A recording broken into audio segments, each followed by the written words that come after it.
We are live. Full of surprises, you are, Jay. What's that? Full of surprises. Yeah. Well, everyone needs a hobby. Sure, why not? Alright, one set's around me. Are we trying to put the microphone on? Okay. I mean, So I'm gonna like make it snug around your neck. okay. So maybe like Get it on now. yeah, right there. On the thing would probably be good. There we go. That'll work. Hopefully the hair doesn't clog it. Hopefully not.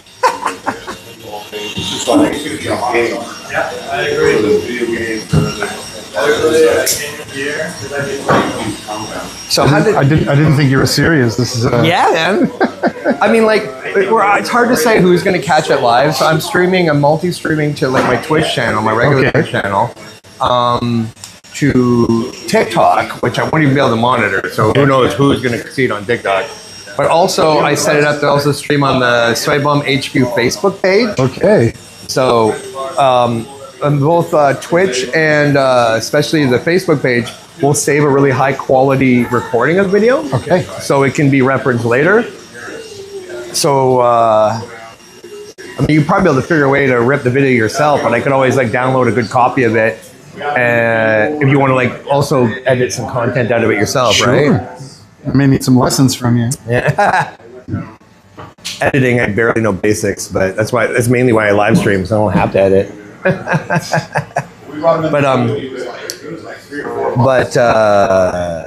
I don't know, I think it'd be fun like to catch up, talk about things and stuff, and Yeah, if having absolutely. a recording of that, it'd be pretty cool. Absolutely. So we're going to get very official. So I start every one of my appointments. What can I do for you? What are you looking to get done? What are you hoping for? Right now, I'm looking like a mid-late 1800s gunfighter, aren't I? Something like that. So we kind of, Not really my steez, though. to an extent, we, bespoke haircuts. So this is why, like, it's funny. Like I've had some people, I've offered them a shave. Like I got Chris Woodford in here a couple times already. Yeah. And Did he jog here? no. You didn't run here? No. So I asked him, can I give him a shave? And it was coming up to Sarah's birthday. So he a few days before the appointment messages me and he's like, hey, I got a request to not be clean shaven for Sarah's birthday. And I'm like, yeah, and that's fine. Yeah. He's got a little bit of a beard, kind of. Yeah. And I'm like, that's fine. He's like, but you have me for a shave. And I'm like, yeah, but even if I just shave your neck and your cheeks, that's still a shave. He's like, oh, I'm like, yeah, I'm not taking off your whole face. I'm going to do whatever you want. So we always ask. It's essentially bespoke haircuts. So did you want to trim? Are you looking to take it all off? You've seen my hair when it's been cut short, right? Sure. That's usually the thing I like is like short, like from like a shave up to short, and then like and longer bangs. Okay. Kind of like a punk rock Tintin. Fair enough. If that makes sense. Okay. A skater Tintin or something. Okay. So yeah, just like it's like short, and then up to like longer, and then the front getting even longer, but not too long, like maybe like this much at the front. Okay. Always leave the bangs a little longer than the rest. Okay. And it's becoming more important as I get older. Okay. Cool. Or hairline and all. So pretty much length is pretty much going to be gone. Yeah. I usually do. Shave it all off. Someone just says that. I think it's Shave it all Woodford. off? Someone said Isn't that shave it something all off? Woodford says shave it all off? Is that what it was? I don't know. Shave it all off. No. Let's see. So yeah, I do a haircut once a year. Okay. Usually every spring. Okay. Like late spring. I usually do it myself with clippers. Okay. And it's a process. It's a process. And then when Suzanne usually gets home, I get her to like fix up everything I messed up. Okay. Sometimes one or two of us goes too far. Okay. But it grows out. Would you want it like kind of shaped down to the sides like me, or like that gentleman in the chair there, that kind of thing? Maybe not quite that short, but close. Okay. Okay. Like cool. a size or two up. Okay. And as for the face, like shave with a little bit of sideburn, like just a little, what you got there? Just a little stubby. Hi.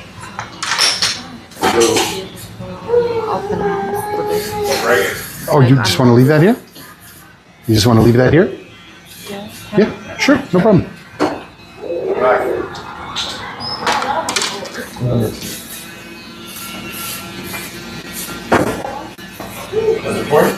An open house?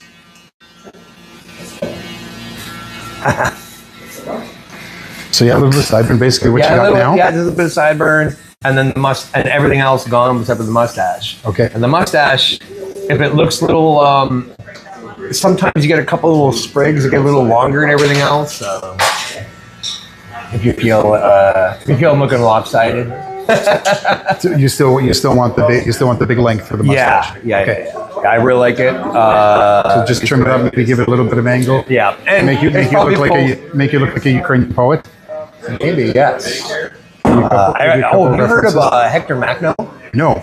Ooh, you should be looking up Hector Macno. He was a Ukrainian anarchist at the turn of the century, like early 1800s. Okay. And he was a badass. This is a poet by the name of Ivan Franko. And he was jailed by the communists for essentially being Ukrainian. It's a little more complicated than that, but yeah. Let's see, I can give you another That's what happened with Ukrainian Macno. reference. Like Macno was willing to work with the communists, but he wasn't the fan. And because they were I think this is more you. Because I'd say communists. They weren't communists. They were like weird statists. Taras Shevchenko, a very I've famous seen that Ukrainian, picture before. famous Ukrainian author and poet. I don't think I can get my mustache that long. We're gonna get you one of those big hats. Looks like he's got like a soggy dead squirrel hanging off his lip. Okay, I'll clean it up a little bit, but mainly give it some length. Yeah. Yeah. I definitely like the length because Okay. Who's the guy you said? Oh, Hector Machno. I'm not sure if it's with a K or a C. But Machno is like M-A-H. Nestor Machno? Yes, Nestor. Sorry. You gotta read that guy's story, man. All right. Actually, there's a good Behind the Bastards episode on him. Like Behind the Bastards is always covering some horrible bastard. He's Ukrainian. He was born in Ukraine. Yeah. I've never heard of him. Super badass. He's just one of those like lesser known people in history that was like a hero to tens, if not hundreds of thousands of people. Like, what he did for peasant revolts in bringing community organized like governance to like people, like peasant farmers, like getting them out from under the yoke of aristocracy, and trying to keep them like out of like the Russian everyone says the communists. They weren't really communists. It was a Soviets. Yeah, let's put it that way. Yeah, like a little more accurate generalization. I guess. Like Lenin had good ideas, and I think it was what they tried to set up was supposed to be a transitional state. Okay. In between that was supposed to lead to communism, but it all fell apart once Stalin and World War II happened, like the most. But the Soviet-style communism, even like the revolutionaries at the time, were very much about like folding everything into like one thing, right? Regardless of what they felt about it. And that's what happened to Magno. Okay. See, because in Ukrainian school we were taught about Shevchenko and Franko. So that's a new name to me. No, you definitely got to look them up. If you don't listen to Behind the Bastards, you should check it out. But you should definitely listen to the one episode about Machno. Yeah, I'm not big on podcasts. Oh, you might like Behind the Bastards. I think everyone would like Behind the Bastards. It's like every episode is about like some horrible person in history, and but he does like he's a history buff, but he's also a comedian, sort of a comedy writer. Okay. So it's always got some like sideways, goofy perspectives. But the premise of the show is that he brings in usually a comedian friend, and they come in cold, not knowing the material. Okay. So they kind of riff on it while he's telling the story. Okay. So it's like it can get ridiculously funny, but you're also learning crazy stuff. But once a year, around Christmas time, he does this anti-bastard episode where he's not talking about a bastard, he's talking about like someone good, right? Okay. And Machno was one of those episodes. I'm stoked that you don't know about Nestor Machno yet, and you get to learn about him because his story is so cool. I'll send you a link right to the episode so you can check it out later. Cool. Yeah, please. Sounds like it could be fun. Yeah. Oh, you're trying to get him to sit still. Lots of distractions. Oh, yeah, a little knotted up here, friendo. Yeah. That's So I'm trying not to hurt do you. you do what you got to do. Works every time. Between wearing a hat at work and just like I sleep on my back and I never move much when I'm Okay. sleeping, so it's just like it's always the back of my head. Start singing And along. then when I'm like at the schedule, I'm just like right to work, you know, and like I don't even get a chance to really take care of it because I'm just doing construction wearing a hat on, right? Right. So it does intermittently get out of control. Guys, there's drinks in the fridge if you need something. Over the head. Would you care for a beverage? Or you got your coffee crema? Yeah, when you get a chance, it'd be awesome. Thank you, sir. Do you kind of part in the middle here, or It can sometimes go that way, but I generally like Push it back. if I'm not wearing a hat, I try and like puff up the front and let it sort of spike to the side, if that makes sense. okay, It's like a part that's unintentional part? 10 degrees over from center. Okay, I'm guesstimating. yeah, part's a I part. don't bring out the protractor. So you said you started doing this in December. Yeah, What brought you to it? I've always been kind of curious about this. Yeah. And quick add-on to that, for most of my mother's professional life, she was actually a hairdresser. Okay. And I'm like, well, maybe I got it in me. Who knows? Yeah. See you, Jeff. I've been seeing Dave here, the owner, for Yeah. around 15 years. Oh, no kidding. Yeah. Is Dave Ukrainian? No. Oh, he's a newbie. But if he's been here, he's been around Ukrainians. Oh, dude, there's a ton of Ukrainians that come Yeah. into the shop. Like, there's been a couple Mimico, guys. man. There's been a couple of guys who walked in, and I look at them, and in Ukrainian, I say, "Piznaishmene," or "Do you recognize me?" And they'll be You'll recognize them from back in the day. yeah. Ah, but you will Yeah. have grown. Yeah, so I Cool. recognize them, but they haven't Yeah. recognized me. So one guy I went to elementary school with and high school with, but Okay. I was more closer familiar with his brother. We were the same age. I recognized him right away. Yes. And he's like, "Oh, it's been a long time." Like, yeah, Yeah. Yeah, I guess it's like, are you living closer to here now? No, I'm Still kind of like off Ramsey. Off Ramsey. yeah, We just yeah. moved a week ago. We're a little further south. yeah. We're on Glendale Avenue, which is a stone's throw from the hospital. Okay, yeah. So, yeah, we just moved. Oh, that's nice for walks down to the water, though. Yes. That's awesome. Yeah, that's a nice little junction area there, to be honest. Like you get that little bridge right there at the bottom of the Ronski to walk across. That's amazing. Yeah.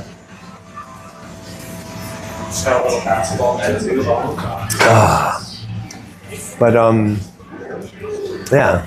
And it just, still in the tourism industry and still doing tours every now and again.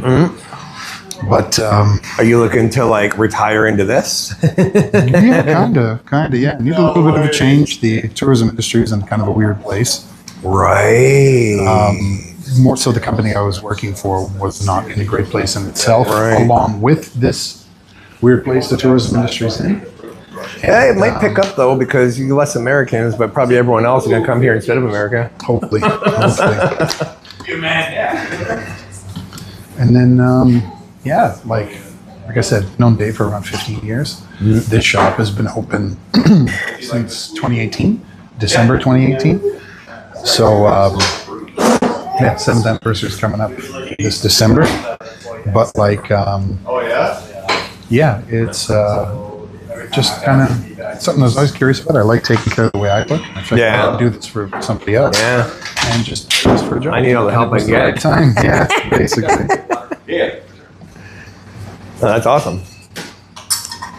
That's funny when you message me like, "Hey, the timing's perfect." I was literally gonna try and cut my hair in the next couple of days on myself when you messaged me like, "Awesome, yeah." Back in the day, I used to go to Corrado, the barber, and I was next to my Right. mom. Right. And then he retired. One says make that dome shine. So someone said, "Make that dome shine." That means he's gonna want to shave it and wax it. We're not doing that, right? No. Not unless requested. But yeah, the Corrado retired, then it burned down, And it burned down. and then Corrado died. Okay. But yeah, so I've been cutting my hair on my own these last handful of years with mixed success. Usually I just let it grow out after I mess it up. I think I'm gonna turn to my mentor for a little bit of advice. Great. Bring him on over here. I started like stash stuff too, right? The stuff you see for stash, like this toy and all that. Okay. Oh yeah. The worst is that getting what we do. Oh yeah. There's just some Selling down, starting stuff. Yeah. You gotta buy it down. I think he's having a smoke in the alley. Gotcha. So you're gonna go to Prepare the Ground in a couple weeks? Yeah. I got my ticket. Which ones are you going to? Oh, I'm definitely going to see Calvin Wall City. Yeah. Not missing that. That's night one. Alaskans opening that, I think. They're Alaskan Revival. Yeah. That's going to be sick. I'm not. Fairness, I'm not a huge fan. I used to love them. But they're playing one of their old albums front to back. Yeah. So that might be kind of cool. Red and Blue. Red was the last album that I liked. Yeah. But 1 and 2 were their best, and they don't play anything from them. Kylisa, cool. I've never really had an attachment. But they're it's so kind of late. cool though, like kind of stonery metal kind of stuff. Like It just sounds like Mastodon. And I don't know. It's not Mastodon for me. at their best It's or gonna be- Mastodon at their worst? At their worst, in my opinion. Oh, yeah. Yeah, and it's going really late that first night, and I got to work here Saturday morning. So there's a couple things I want to see Friday night. Yeah. But I'm definitely. I'm gonna. It's only been in my head because I knew it was an Alaskan Revival. Yeah. And I was excited for that. And then I saw the lineup getting closer, and it's like, okay. Like Howlin' Wall City, I've been a fan of for like a long time. Yeah. I don't even know. I actually bought my ticket right at the end of last year's Prepare the Ground. They put early birds on sale. Really? A limited amount, and I bought them right away. How much were they at the time? I can't remember.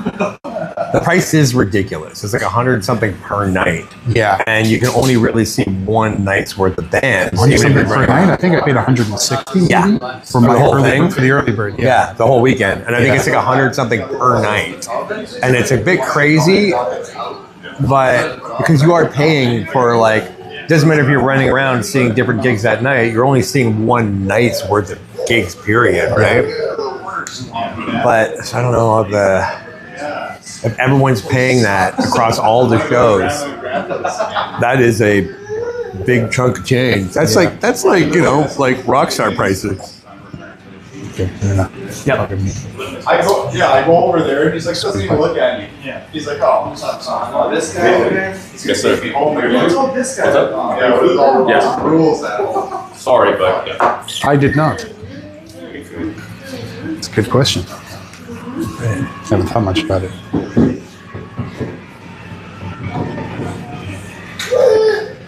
So when about a good way to get started, I guess I basically doing a 3, 2, 1, leaving mostly on the top longer. Blended or unblended? Blended. So just start it first, and then just move straight up and down on the turn. Okay.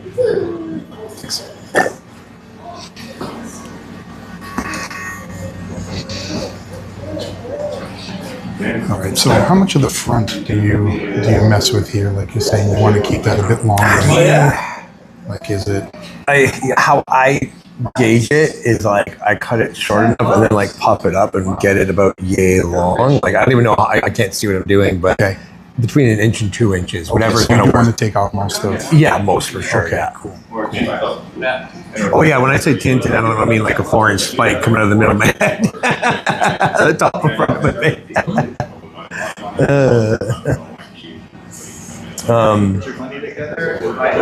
I just meant the way it just sort of spikes up a bit at the front when if I do like. I never let it spike up, right? You probably never seen that on me because I don't really. What I do is like, if I dress it up, I puff it up and then move it to the side, sort of a leaning, bit of a puff sort of thing. I want to look like I'm gonna grab a hand mirror. Okay.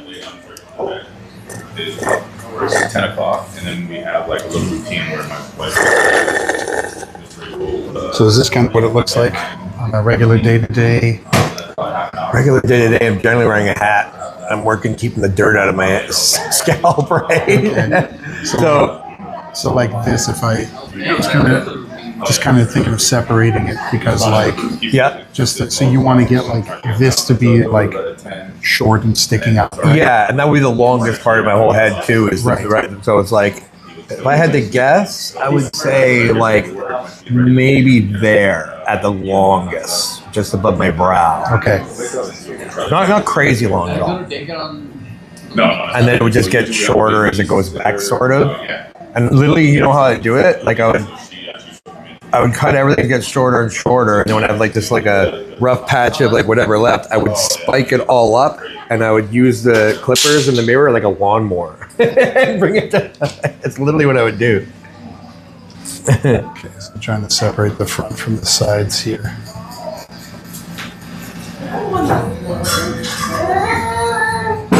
So mainly that you'd like to play with. Yeah, give or take. It doesn't have to be like an exact thing, right? Like go with it, right? We're doing a shortcut, so if there's room for improvement, I'll come back later. If it grows out, you know. Yeah, this. Do you think he would sit on a skateboard on his own, or do you guys want to hold? We'll probably hold. Is there a half pipe in here? We use the skateboard for the kids, Yeah, just yeah. to raise them up in the seat. Oh. Yeah. Do you want saves over there or no? Hey, how dare you? How dare you?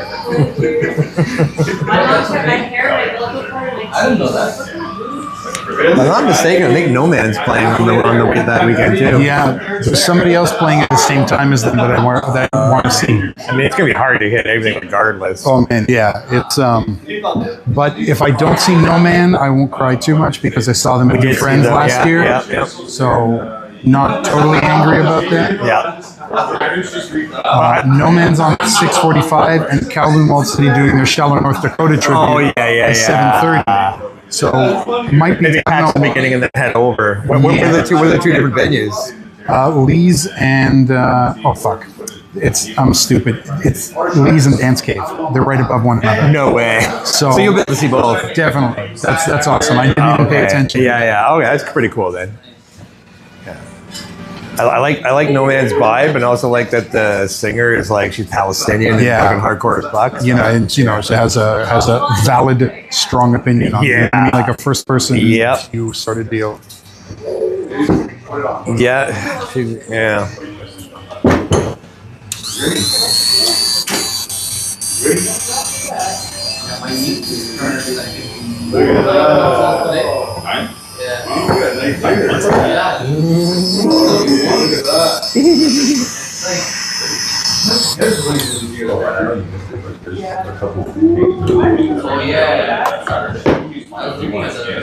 But I'm gonna clip this hair to keep it out of your face. All right.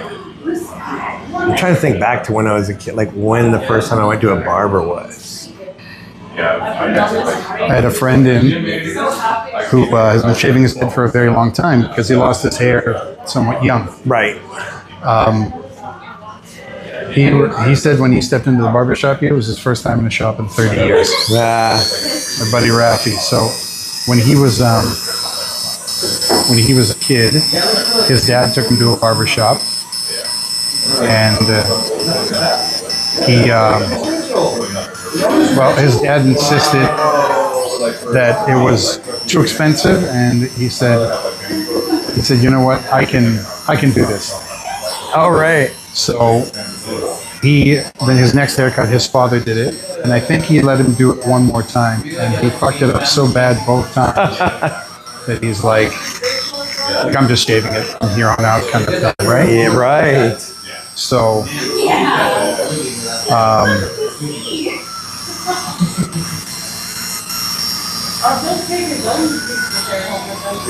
so he just started shaving his own head after that, and that was that. And it's something he's kept up into present day.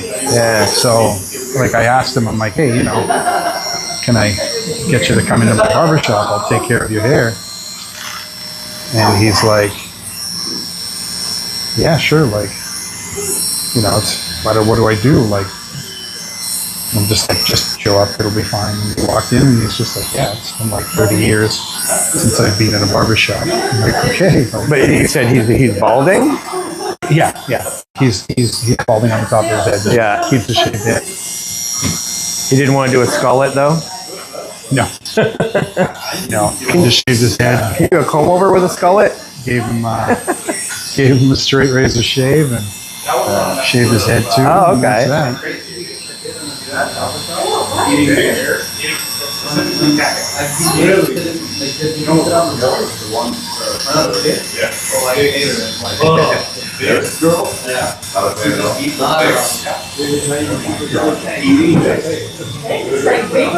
Yes.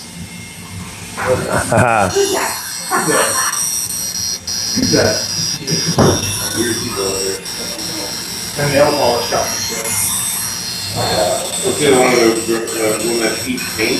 Yeah.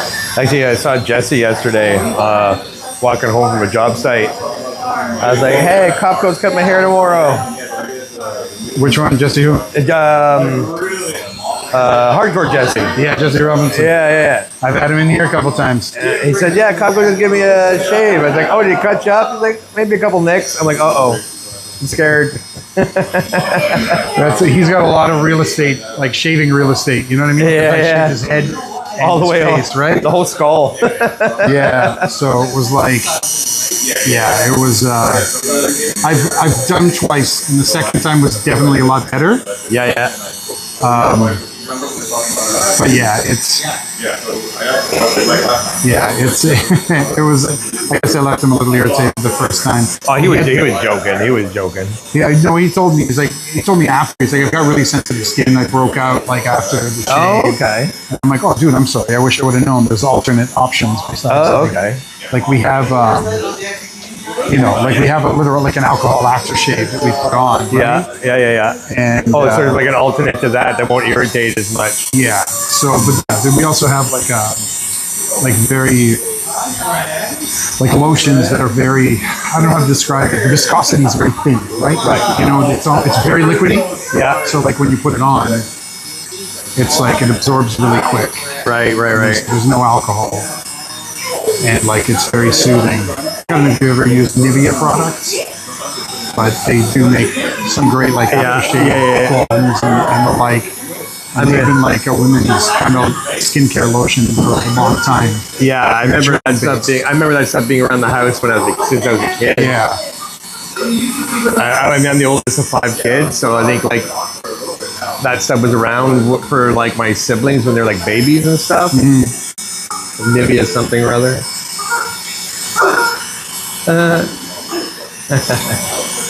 At the corner eye when I came in, I thought that raccoon was like alive.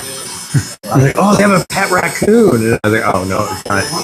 Yeah. It's not moving. Taxidermy, and that guy apparently like nobody wanted to buy him from the shop because he had mange. Oh. To a point where his tail fell off. It's right on the base there. Oh my God. Yeah. It's a pretty good taxidermy job though. The head and face is pretty good. I've seen a lot of raccoons up close. I had a different account, and then I worked on them. So then when I started to change it, it wouldn't work for the thing. I still haven't Did you get to any noise rock fest since the last one that one you went to a couple years ago? No. The one in Texas that I went to, Yeah. they're on a hiatus. Oh, really? Yeah. Cost too much money to do that? Yeah, I think like the one I went to seemed to be kind of the ultimate one. Like they went really ambitious 4 days, right? Yeah. So it was like, like I'm glad I went. It was amazing. Yeah. You know, and it's like, I actually talked to a guy, a friend of a friend is from Austin, living here in Toronto. Yeah. And like we got to talking about it, and his words were they shot their wad with that fest. Like they went for it, and yeah, I guess it just proved to be a little too expensive. No doubt. Yeah. There's a reason why I never bothered to do a fest myself, you know? Like, there's a time where I easily could have, but just to do one show, is such a pain in the ass. Yeah. Like Soy Bomb ever did like maybe 2 to 4 of our own curated shows a year, and I dreaded it every time. Yeah. Like I look forward to Halloween, maybe my birthday, but there's so many friends and bands you want to be able to put on gigs, so you try and do as many as you can. Yeah. Sorry. I swallowed instead of breathe. I breathed and swallowed at the same time. And then so like organizing back lines, organizing, gear, organizing everyone's times. Yeah. Always ending up like, you'd like to do a nice clean four act bill, but it ends up being 8 or 9. Yeah. Oh, I remember that one. I can't remember if it was like Halloween or my birthday, but oh geez, Alex, the old bass player from Titan. Yeah. He had a little side project, and the bill was like pretty solid, right? And he kind of like bugged me to get on it like that week, and I was like, well, if you show up really, really early, and just you guys gonna have to start at like 7, start warming everyone up because the night is full. So he ended up, them didn't get there till like, I don't know, it was like 8:30 or something. It was like really late, and everyone was so mad. I was like, the first time I think I ever was like bordering on mad was like a friend artist at a gig, The first time I was bordering on mad.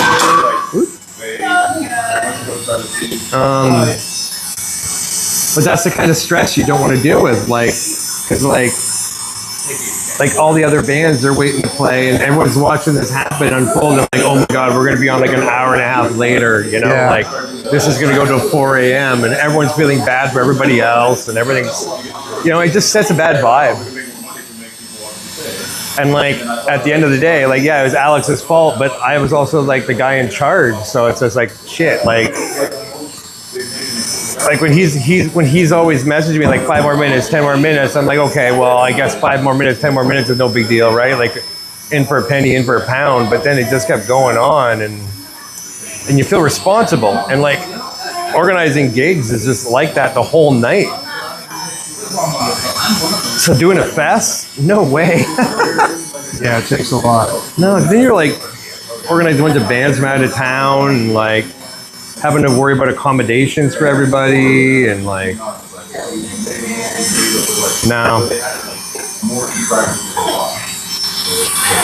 I always wanted more to go to shows, not facilitate them, Yeah. I won't say Soy Bomb is just a product of me being lazy, having the shows come to me. Not the worst thing.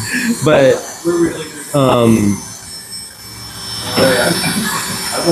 yeah. The fests are crazy.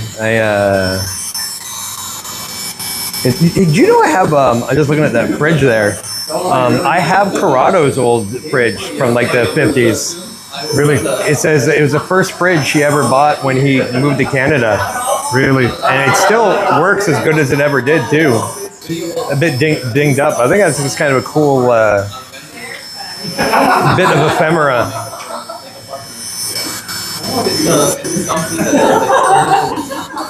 Yeah, that fridge will likely outlive all of us. Yeah, the way they made those back in the day, yeah, they will last forever. Oh no, my hair! Does my hair come out with it? Thankfully not. But is that an old Italian barber's fridge? I don't know where Dave got it from.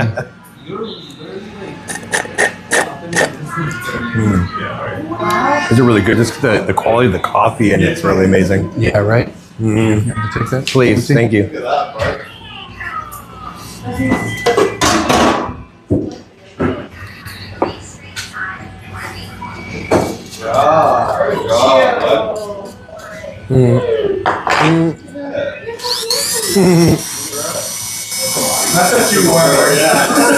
I think my stepmom cut most of my hair while I was a kid. Just, eyeballing it. Oh, I just remembered. She had a friend come over a couple times a year and do it. What's his name? My stepmom's friend Goody. She was the one who cut my hair. It's all coming back to me. That was a million years ago, as you know. Yes. Dinosaurs Dinosaurs walked the earth. since I was about 16. I think that might be my friend Power Trip. I'm not sure who said that. I keep this closer so I can hear who's talking. This Lord Trip says it was me. Yeah, I think that's Trip. This TTS app doesn't read out the name clearly.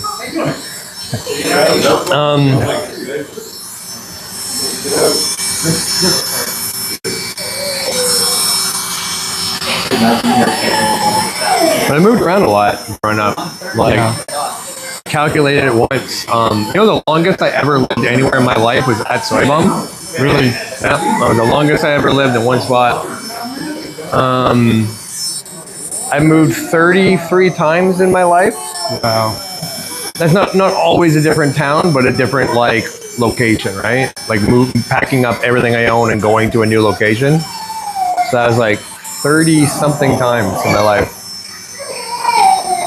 Not fun anymore. I never got to stick with one barber. Okay. Well, yeah, you got a good chance. Yeah.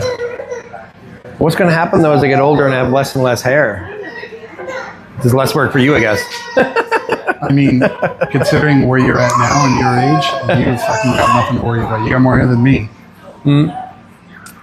Like I got my dad's hair thickness, like the thin, fine hair. Yeah. I think that's from his like he's German Polish, so it comes from that. Yeah, I was like, you That just neck of the woods. described me of like the hair of my grandfather. Yeah. You know what I mean? At least on the sides. He was totally bald on the top. Yeah. And my dad had the 5-head receding hairline, which is what I've got. Anyways, I'm going to make the trip to Turkey next year. Oh, Maybe really? this year. I've got a deposit down with a Transplant capital of the world. yeah, I know, with a clinic out there. That's the word I'm looking for. So you wanna get the mohawk? Yeah.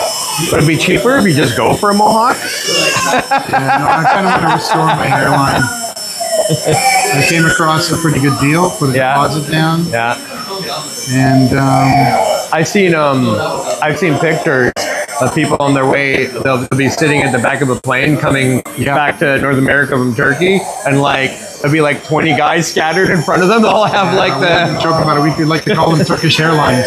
Turkish. Like, that's the perfect pun. Yeah, it's amazing actually. I'm surprised I haven't heard that pun. Yeah, there's a lot of talk of that here in the shop. A couple of guys that come in here have gone, and you can't even tell. My man Vince over there cutting hair in the corner. No kidding, eh? Guy, he wants to Really? go. I'm gonna go eventually once I get some cash together. Yeah.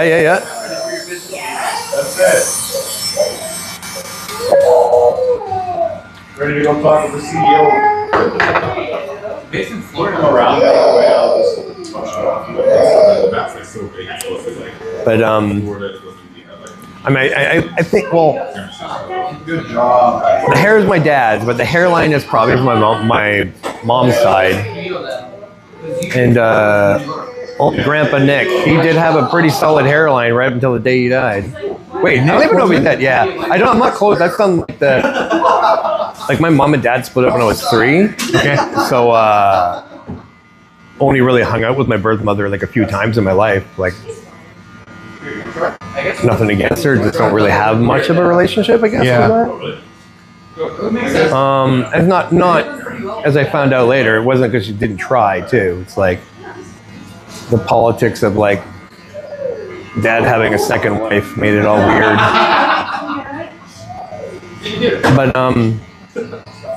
But Grandpa Nick, he did have a solid hairline. He might still have a solid hairline. I don't even know if he's dead. Really? Yeah. Little. Okay, the first one.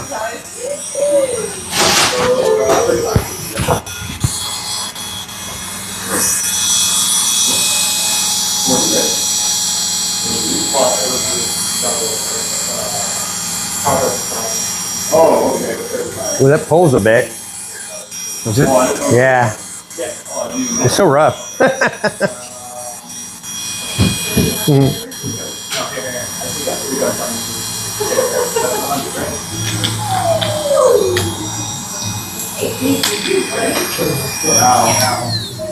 Might have to take it to the sharpening. There it is. Sorry about that. That's all right. It wasn't quite attached well. Oh.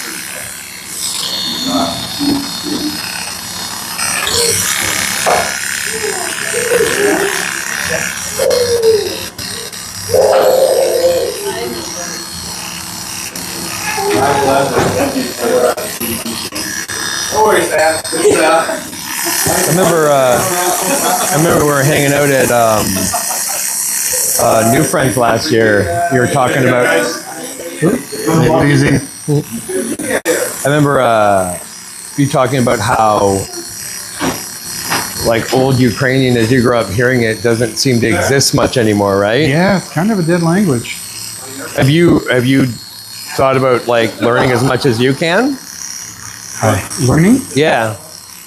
Like, taking lessons kind of thing, or like a Duolingo maybe? Yeah, well, also like, but to speak it in the same way, like the traditional way you used to hearing it growing up. I've heard from like a buddy of mine, like when he sees older relatives, Yeah. that like they know how he's speaking, but like he has to adjust if he's dealing with like Modern. new Ukrainians or new Really? Ukrainians, you know? That's interesting. I've heard, I mean, I couldn't tell you where I heard it at this point, but I remember hearing that, like, the closest to original French that's spoken anywhere in the world is in northern Ontario on the Quebec border. There's a town. Interesting. And the French they speak there is the closest to, like, the old school original French from, like, I don't know, the 1700s or 1800s or something. Wow. I've also heard from like some Irish that like when they hear the very stereotypical Ontario accent, Yeah. Which I don't even know what that is.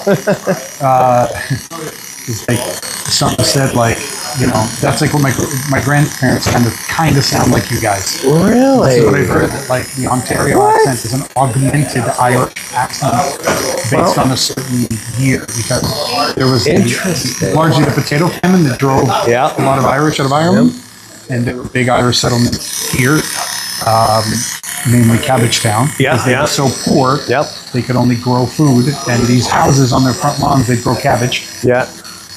And Well, I mean, the most of the early European settlers in Canada were Irish and Scot, right? So, yeah, most of the Métis out west, like in Winnipeg and stuff, were all like, you know, half whichever tribe, and then half Irish and half Scot. yeah. So yeah, I guess the original formation of whatever language grew, whatever dialect grew out of this area would have been that. That's kind of wild.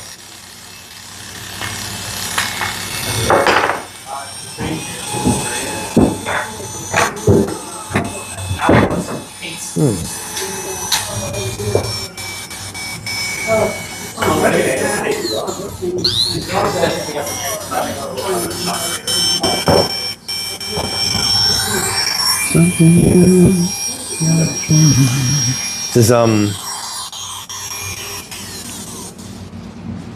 all those magnets places?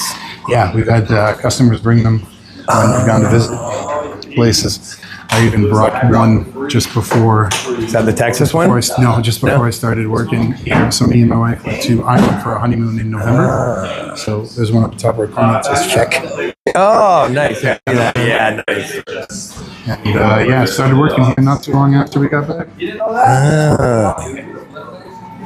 That's the kind of thing I normally wouldn't pick up. Like, I was in Aruba a couple of years ago, and I totally would have brought one back if I known.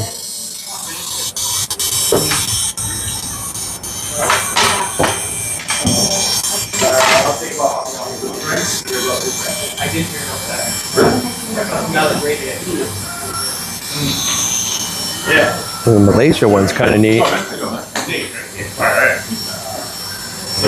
you doing? Welcome.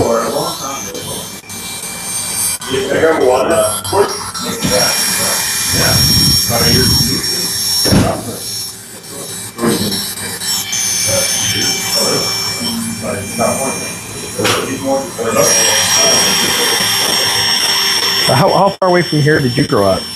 couple blocks or a couple big blocks? Like central middle of Etobicoke, Renthorpe okay. and Rathburn. So like take the 427 exit for Rathburn. It's like a little further down west, starts curling up to the 427. Then there's like Dundas Burnhamthorpe, and the next one is Rathburn, pretty much the next main street. Yeah, right around there. It's an interesting area where Dundas meets the. There's a dealership there. We took our little Fiat to at one point because it's like a Dodge dealership, and Fiat's looked after by Dodge. It was a fiasco, but that whole area was like, it's like residential that bleeds into industrial, and it's like such a weird mix. And that one mall, is it Cloverdale? Cloverdale, yeah. Yeah. Worked there briefly. We grew up not far from it. What'd you do there at Cloverdale? I worked for this company called Stokes. They sold like stoneware, dishware. Okay. Just very small retail job. Like a kiosk? No. Oh, it's a storefront. Yeah, but like I was, selling there, sales, but like You hang out up front, show a little leg to get the housewives in. yeah. And then actually I picked up another job at the shoe store, just doing stock stuff. I was like on call. Gotcha. I worked there briefly. I remember. So I put on that one of the last Curse shows forever ago, and that was at. That was at the Cloverdale? No. Oh. But it was near it. It was at this joint called Brickyard Barbecue, also known as E-Zone. It's on North Queen Street. Yeah. So I put it on there because I was hoping to land. I had two goals or ambitions. I wanted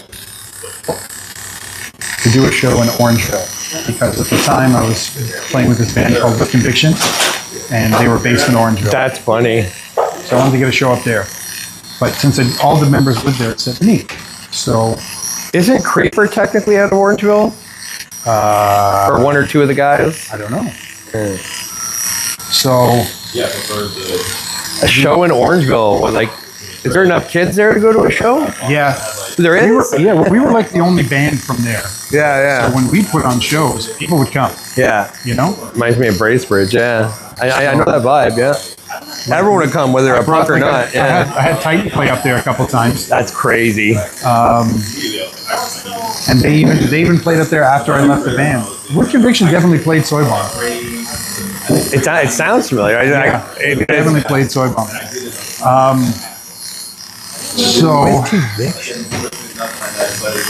Am I lying? I feel like it was your other band? Well, Harangue, yeah, definitely. Yeah.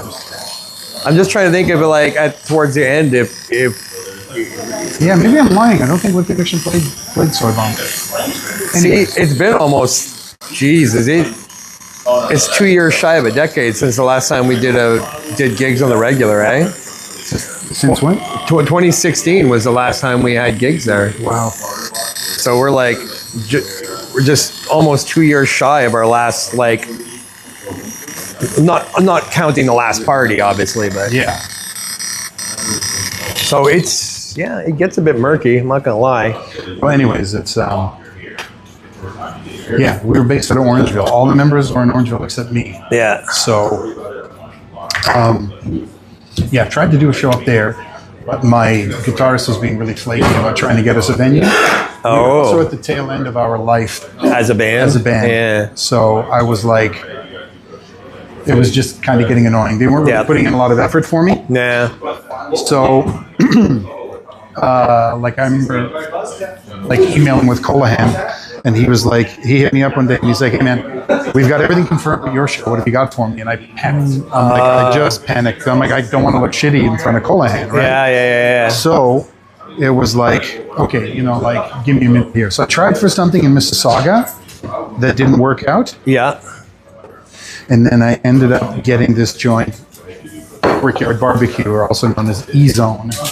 It rings a bell, but man, that's a back a bit. So, You know, it's like I told him, like, okay, I secured this place. It's not a place that normally has shows, but they do have a stage. And the owner was happy because I brought in a lot of business for him on a Sunday night. So he was happy about that.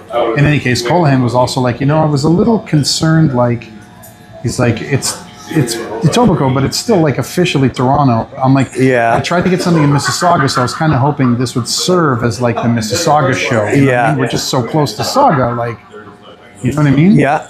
So a good amount of people came out. And you probably got like all the Mississauga punks to come out to it, right? Oh yeah. It's a good amount of people came out to it. So it was like, That's how it was. yeah, everybody got paid nicely. That's good. I tried to give Kirst more. Yeah. And Colahan's, no, make sure everybody gets more money. It's nice when you get to I'm work like, dude, with you're people going like that. Europe. Yeah. The whole purpose of this, this run here Kickoff, is, right? You know, raising funds, right? And he was like, cool, but just make sure everybody gets paid nicely. So The most expensive show we ever did was the farewell show we did a couple months ago there. That was like the biggest door price ever at Soy Bomb. yeah, Well, it was online tickets. It wasn't door price, but But all the bands made good cash. Like probably the best payouts we ever did. Well, actually, no. I think what's their faces? Jesse out of Winnipeg. Kenmo. They probably had the biggest payout. They didn't even charge that much. It was just a packed house. it was a packed house. Yeah. So one more time, I'm taking off the entire beard, right? Yeah. Whole beard. A little bit of burn and all the mustache. Don't shave off all the. I mean, leave all the mustache. Yeah.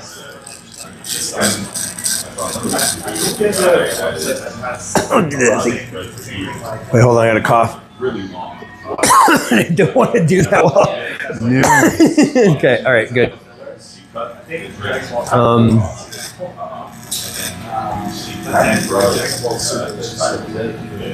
Actually, there's a Burning Love revival final show coming up too. For Prepare the Ground. Yeah. It was supposed to be last year, but the guitarist broke his arm Oh, geez. bicycling. What happened? And so it's cool because like Burning Love did a ton of shows at Coliseum, and Coliseum's also doing Prepare the Ground. Yeah. So that's kind of neat.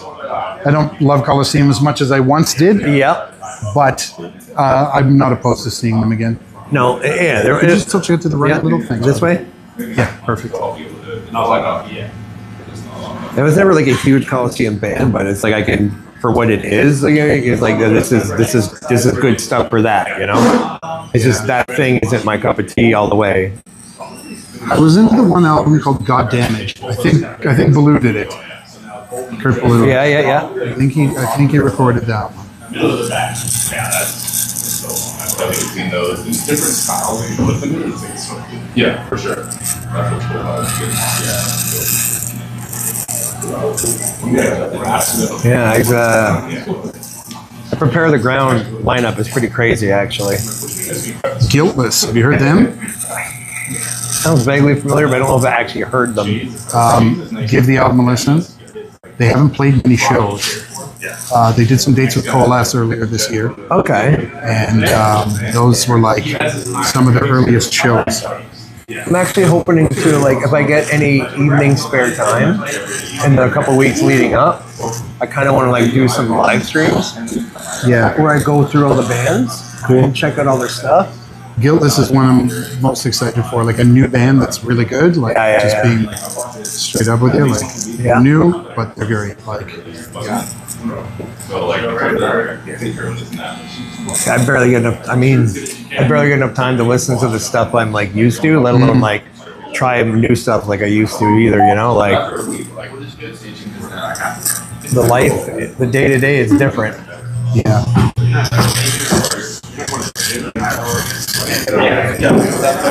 Watching that air fly every direction. Oddly satisfying.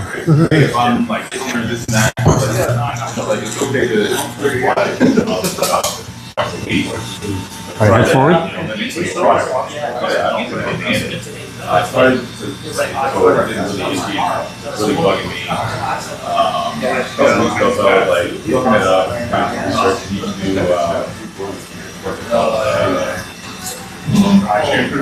I do castor oil. Oh yeah, Was anyone at all announced when you got the early bird ticket? No. Oh, wow. It was a gamble. It was a gamble, but it was the cheapest it was going to be, obviously, Yeah. because they're early birds. And I'm going to take care of some of your old man hairs. Yeah. I offer it to all my clients. I was gonna make a I usually joke. offer eyebrows too, but you've only got like one or two. I got very thin eyebrows. Yeah, I was gonna make a joke when I came in. It's like I'd like a mohawk on my ear hair, please. yeah. Ear hawk. Ear hawk. It's a new thing. You haven't heard of it? Yeah.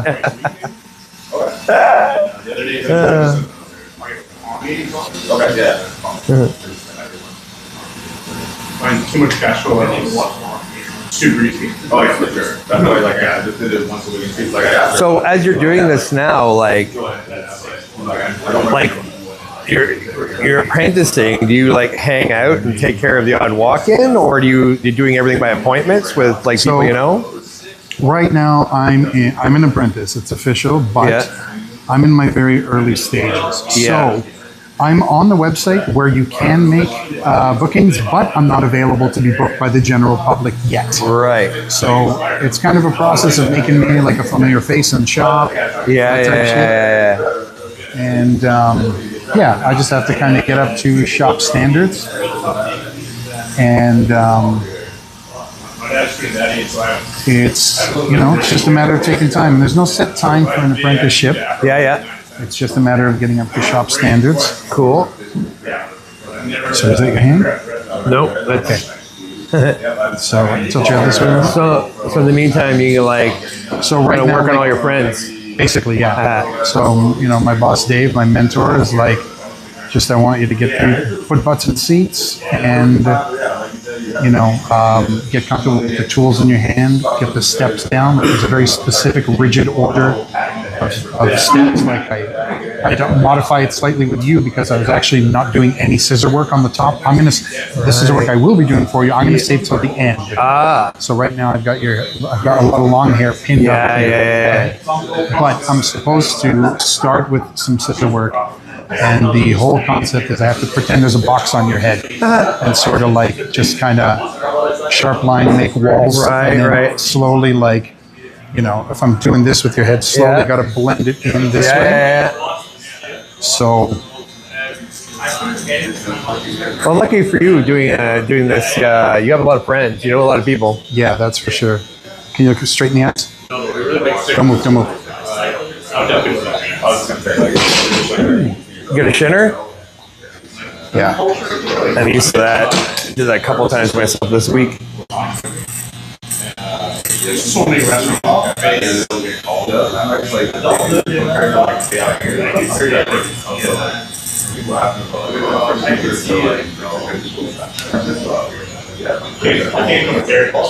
yeah, that's true too. Yeah. But also like. But yeah, I mean, I had such a good time at Prepare the Ground last year that I was like, you know what, I'm just going to hop on getting tickets now. I really wish there was some more noise rock happening, but I am very happy. It's very happy with Shell, North Dakota. Sorry, Kelvin Walled City and their Shell, North Dakota tribute. Funny enough, that was actually an idea that I had. I was like, if I'm going to put a fest together, I'm going to do a Shell, North Dakota tribute. How do I do it? That's awesome. And then they announced it for Prepare the Ground, and I remember. It's crazy that Kowloon Walled City, a band from like the west coast of the States, is like doing that. Like, I guess they're more influential than you would imagine, right? Oh, yeah, apparently. Yeah, exactly. Oh, no. Yeah. So now's a good time to ask. Do you have these pierced? No. What's the story? Those were previous chronic infections in my jaw from my teeth. Wow. Yeah, they were really bad. I always wondered about that. And we've never chatted. They about were. Oh, which way you're going? it. Trying to get under your lip.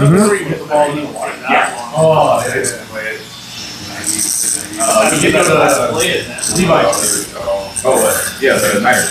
That was pretty impressive. Oh, your daughter played? Well, where? No, it's just a hair flying off of it. Yeah. Wild. It's like a weed whacker. Like if when you're cutting grass, the amount of stuff that just flies off. Yep. It looks like that. It's just flying out. It's wild. Okay, a little two-handed action here.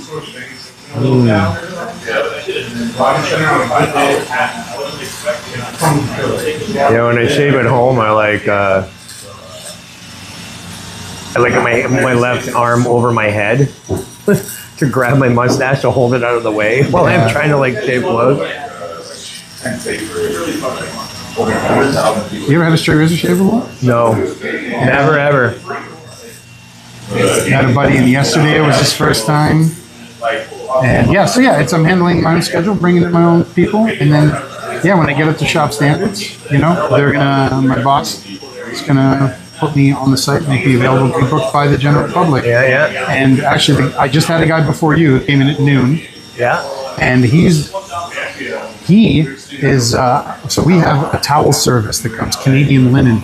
They pick up. We go through a lot of towels, so they provide us with towels, clean them and all that. And this one regular guy, so I got to talk to him one day, and he was always asking me, "How's it going?"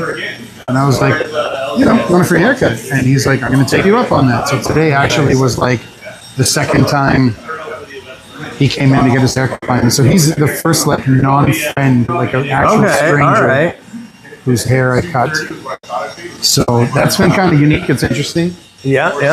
Like I kind of have to work on Your bedside manner. like my boss wants me to talk to everybody, right? I'm good at talking in the first place, as you know.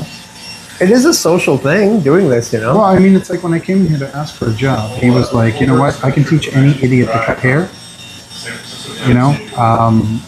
This job is talking to people. You're just also cutting hair, and I know you know how to talk to people." Yeah. So, like, I literally asked for a job. I didn't apply. Yeah. Like, like I said, he's known me for like 15 years. So it was just an easy kind of thing for him to give me a job. Ultimately, I'm very lucky, and I acknowledge that, because it was like a time that like I needed a change, and fuck, I nailed your sidelines. They're perfectly Which is level. hard to do because I think my head's lopsided. Perfectly level. I think if you look straight at me, I think one ear sits higher than the other. Okay. So it's like it is really hard to line up the Maybe I'm sides. just tooting my own horn.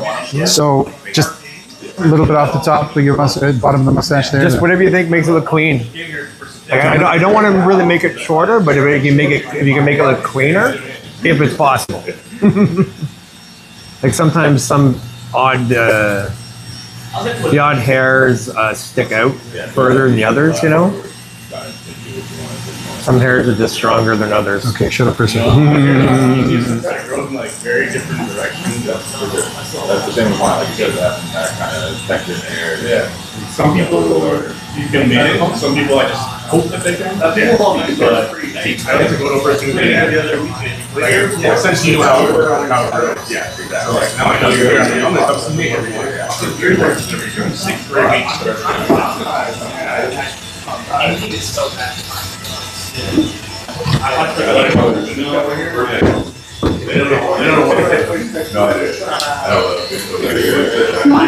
It says more sheep shearing. What did it say? I didn't hear what he said, but that's it's a friend that's like in Dubai, but he used to be in Toronto involved with Wavelength. Okay.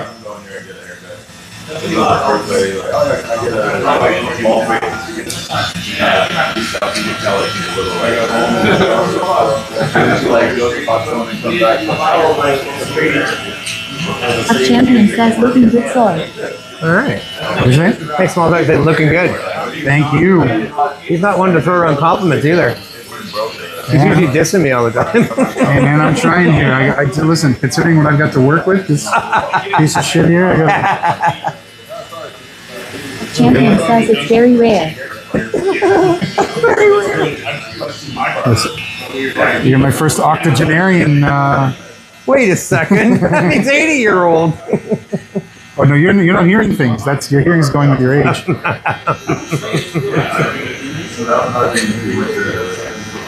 Our champion says nail the age. What do you say? Nailed the age. There it is. I am all about facts. Oops. You're going to have to wear shin pads working in here. Did you head back? Yep. There we go. This is going to be I love it. You want to do that? Get chocolate with you.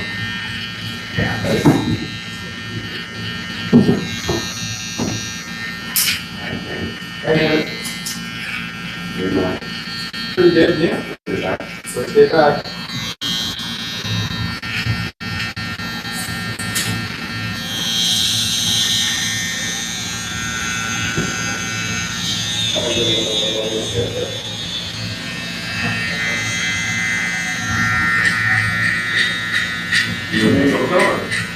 Yeah, pick a number, you said?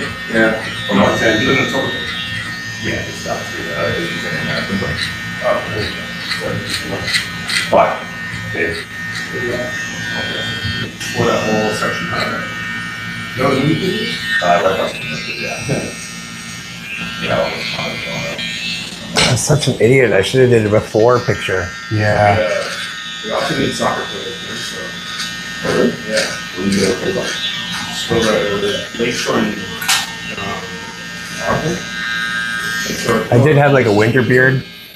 Like, trimmed off a couple weeks ago. Yeah.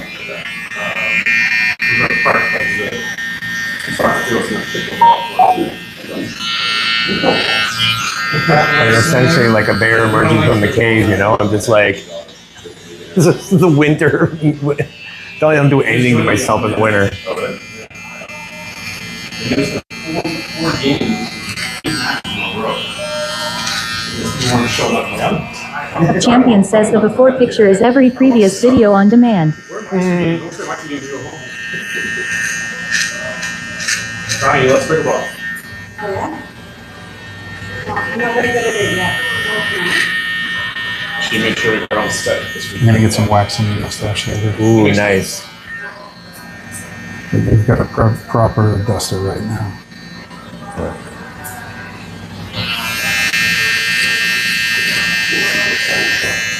I haven't waxed it in like a year, probably. Just like, I'm just not going out, and or I'm just too busy and dirty to care.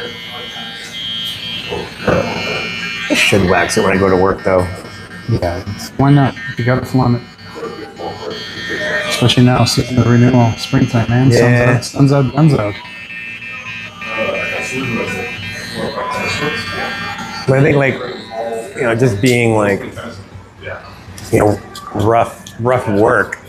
I don't care as much, but it would probably be easier just to keep it clean by keeping it orderly, you know?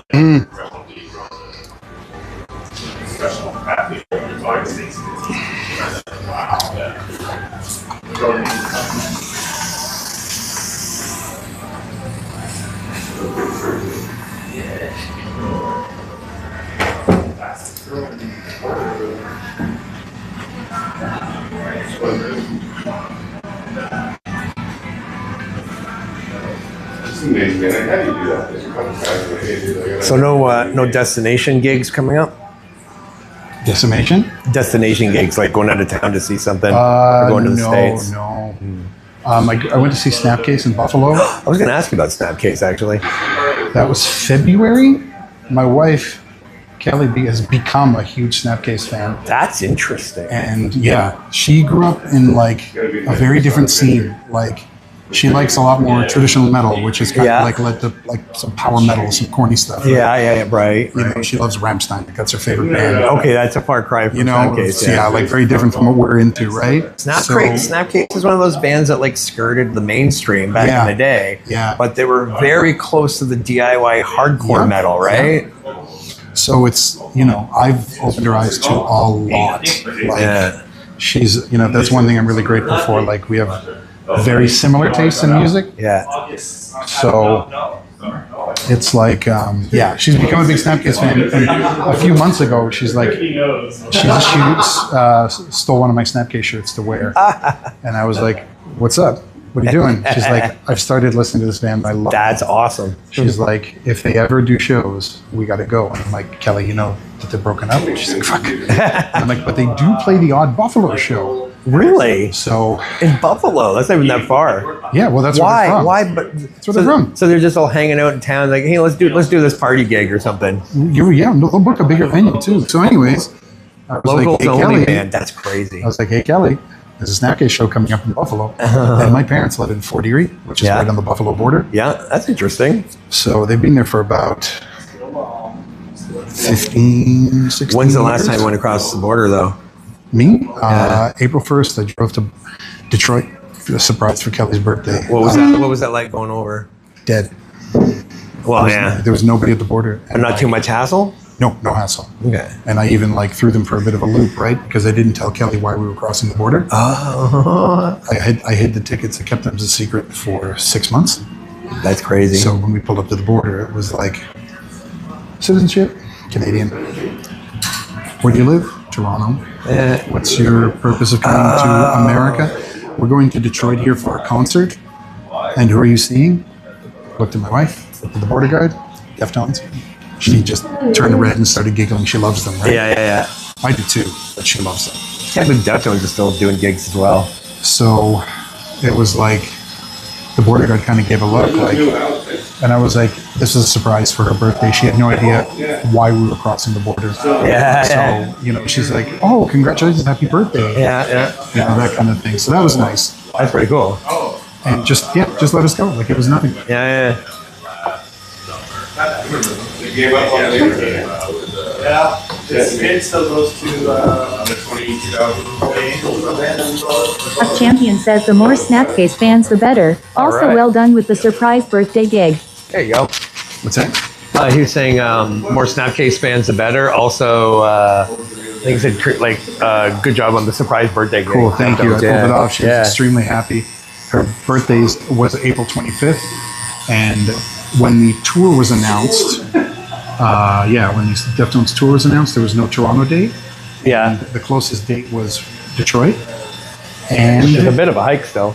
4 hours, but the show was a Tuesday, and my wife's always off Tuesday, Wednesday. Right. So I was like, cool, you know, like, well, And you planned that 6 months ahead, knowing Yes. all that? That's Yes. crazy. yes. So we have friends that live in Windsor, so I was kind of Oh, like, yeah, maybe yeah. I'll stay with them.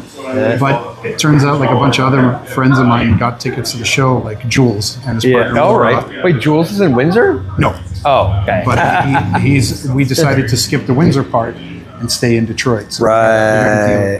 Tilt your head down a bit. Yep. Thanks. So yeah, it was a total surprise. She was absolutely thrilled to pieces. Yeah. And yeah, worked out really well. We had a great time. And it was, you know, just a quick drive over there. And even going back was like, citizenship Canadian, where do you live? Toronto. Where were you at the concert last night? I'm like, yeah. What, they knew that? Yeah. Oh, so you came over at Windsor when you left. Yes. So you didn't want to go straight there initially because it might give it away, or? No, we went straight there. Sure we did. Oh, you went across at Windsor. Oh, okay. yeah, not Buffalo. It only made sense. That In was- my head, it's because your folks were in Fort Erie and stuff. I was like, oh, you must have went through there. Oh, yeah. No, not this time. Not this time. I do cross the border semi-regularly, but I haven't Recently. really recently. Yeah, I guess it was Snapcase in February. Yeah. And then, Snapcase in February, and then Detroit for Deftones in April 1st. That's the name. The Snapcase snare sound is iconic. What's that? The Snapcase snare. Oh, buddy. Yeah. That's, progression through unlearning. And progression through unlearning is where it changed. And then they just continued it on Designs for Automotion. 2 albums It's like- sold in high regard. It's like someone took the Fugazi snare and sped it up like 5 times to get that sound. Like, it's like piccolo stuff. I love it. Straighten your head for me. 2 things that stood out for me with Snapcase when I first heard them was the snare Oh, yeah. and the vocals, because like higher, cat versus dog vocals. I think we had this conversation in the past. I was surprised to learn that you were a cat vocals guy. I mean, I tried to force myself to be a dog vocals. Hey, dog at vocals, first, yeah. But the higher pitch just came out so much easier. Yeah. I surprised myself. But that's what I liked about Snapcase. Is it's like, oh, this is so, like at that time, it was very rare, Yeah. Live action, Pokemon. Everyone was trying to be a big burly dog. Ryan Reynolds. what's up, bro? Almost gone. Sorry. Jeez. I was gonna come in and ask you a bunch of questions. This band versus that band, and you had to pick like tournament style, but I didn't really prepare. I just knew that I wanted to do something against Snapcase, but I think Snapcase would have won regardless. That's a band I hold in high regard. Let me think. This debate did happen in a Facebook post over COVID. I think I remember that actually. I think I remember that. I might have participated. Yes, I'd bet on it. Oh, Suzanne calling.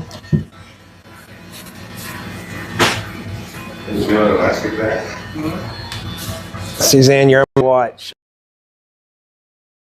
Did she hang up? Oh, she hung up. Sounded like it. She's like, I don't want to talk to him. I don't know why I called him. $40 an hour. You guys saw that on Monday?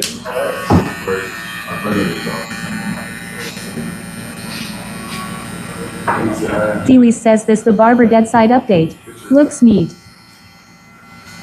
Barber Deadside update. I on the channel on Twitch I'm streaming on, it's like just me playing games with friends. So the game that we've mainly played the last few months is a game called Deadside. Okay.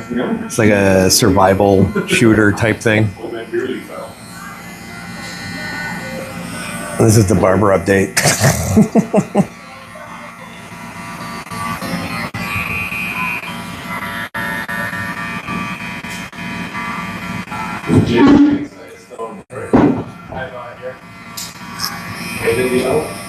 What's that? James, you any trivia?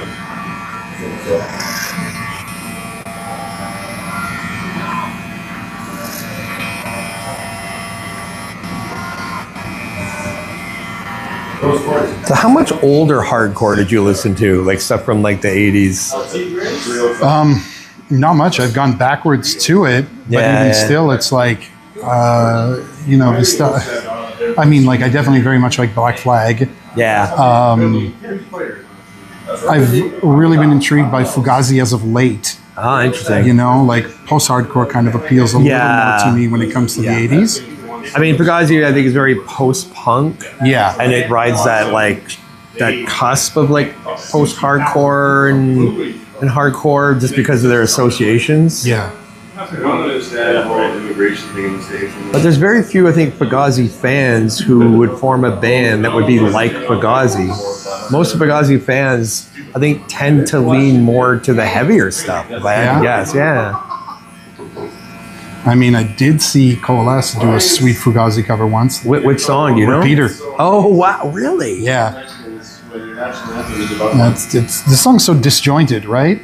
Yeah. Like, it's the sloppiest punk. 1, 2, 3, One, two, repeat. three, repeat. Yeah.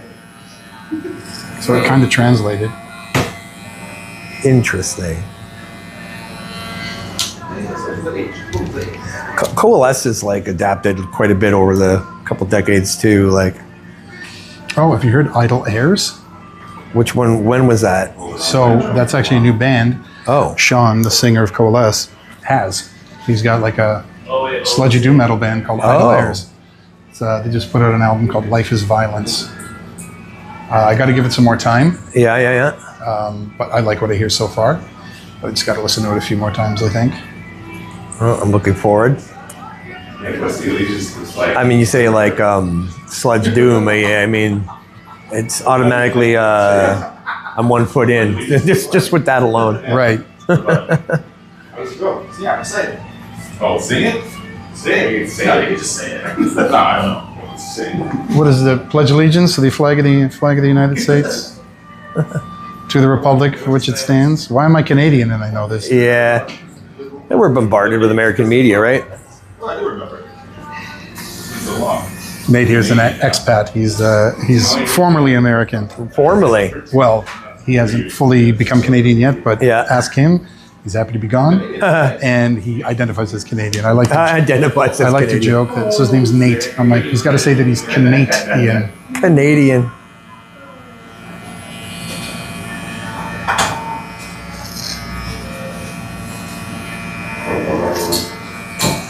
Dewey says listen, we're also bombarded with amazing Canadian sci-fi shows and movies. I think we have 2. I mean, wait, what is Canadian science fiction shows and movies? That AI or who's that? So he's, Oh, it's- he's live streaming on Twitch. Oh yeah, I'm live I streaming did not Twitch. expect this. Okay. So people, friends that are watching are commenting, and we're hearing them typing. So it's like a text to speech. That's my pal Jay here. He's an eccentric fellow. I am. The guy that would just commented, he's in North Carolina or is it South Carolina? Hopefully it's North Carolina. Further away from Florida, the better. North Carolina, home of Ric Flair. Oh, is it really? Yeah. Where's the Iron Sheik from? New York? What's that? The Iron Sheik. Where's he from? Hey man, it's when you know you're wrestling, Charlotte, North Carolina. That's come on now. That's the home of Ric Flair. Is there a sign when you enter the town that says "Home of Ric Flair"? They should. Yeah, they should. I heard for a while that like when the North Carolina Hurricanes hockey team would score, Yeah. they'd run a video in the arena Of Ric He Flair. says woo. You just said "woo" in the chat. There you go. Good. Man.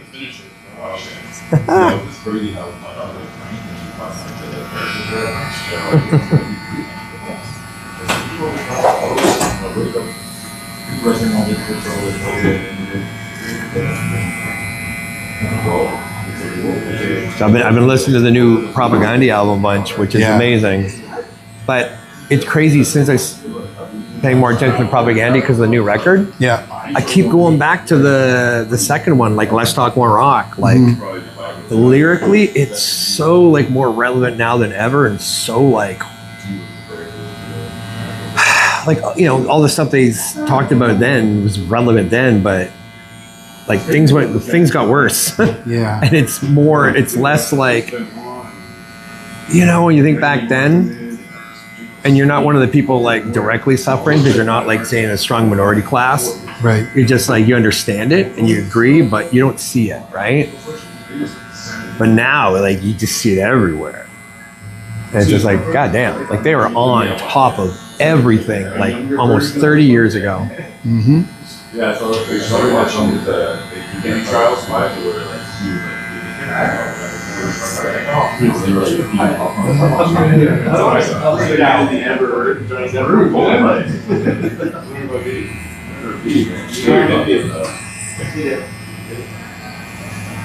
Sure did.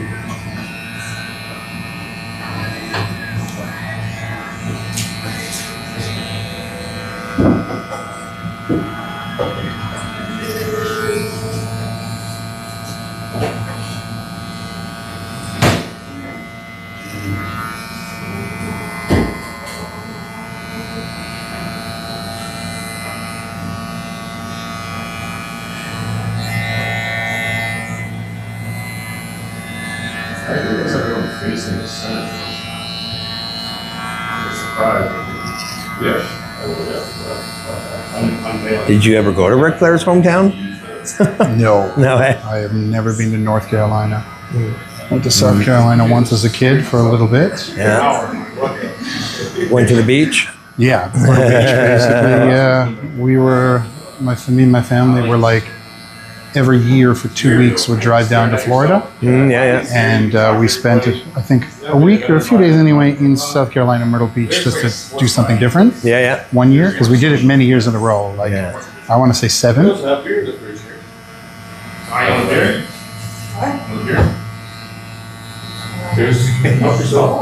Yeah, section is bottom of the fridge. Yeah, bottom of the fridge. She's been patient. She was there. So was it your grandparents that came here from Ukraine? Yes. Didn't come directly from Ukraine. Oh yeah? I think you probably mentioned this before, but I don't remember. What's that? You probably mentioned this before. I don't remember. Yeah, we've definitely talked about this. It's been a while though. They were forced to work in Nazi Germany. They went to forced labor camps. Same as my grandpa, yeah. And they were liberated from there eventually. Stayed in Germany for a while. That's same as my grandfather. My grandfather was Polish. The exact same thing. So my uncle was born in Germany. Then As my dad was born in Germany. then they decided to leave Germany. Ended up in Belgium. Okay, that's not that far from where they were. My mom was born in Belgium. Okay. And they left Belgium for Canada Right. for a couple of reasons. Just because like They come straight to Canada's Toronto? the world. They took a boat to Halifax and then a train to Toronto.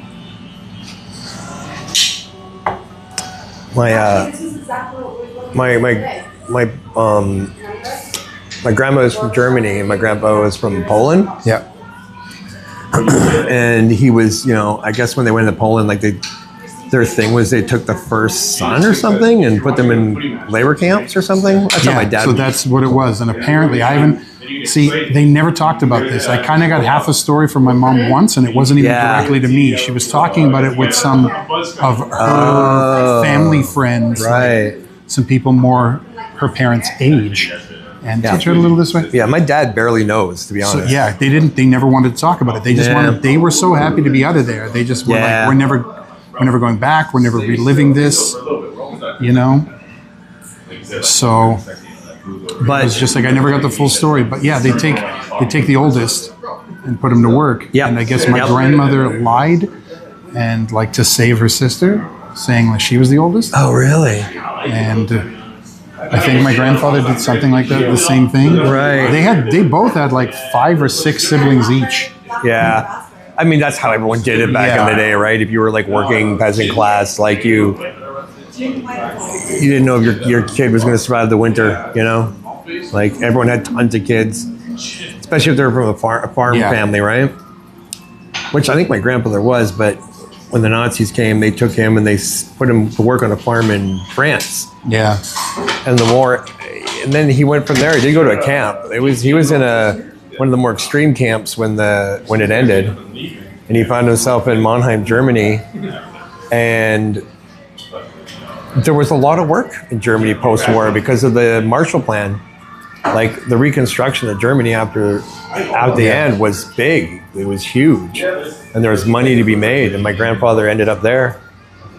He never went back to Poland, I don't think. And then from Germany, he met my grandmother.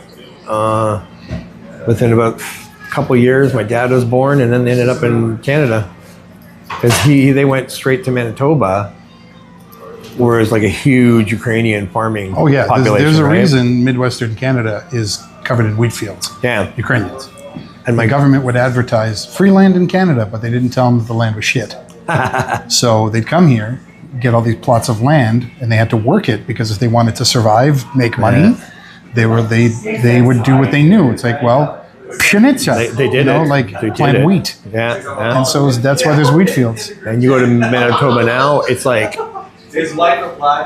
when I went back a few years ago after having not been in Manitoba since I was grade 7, and I was struck how black the earth was. Like it's not even relatable. Like there's a tone to it that's different than you would see in farms in Ontario. Mm-hmm. Like it's just something else. It's like you're in a different planet. But yeah, it was my grandfather knew a couple Ukrainian people that moved to Manitoba, and that's why we ended up. Or I say we. I was a long ways off. That's how the family ended up in Manitoba.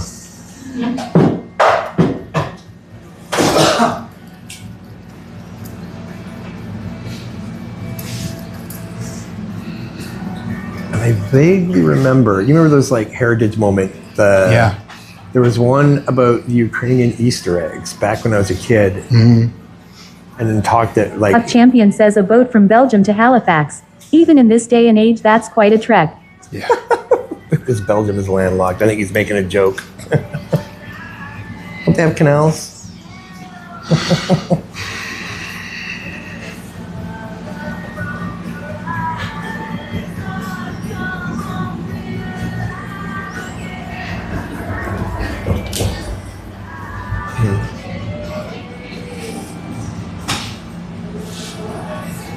Have you ever been out west at all?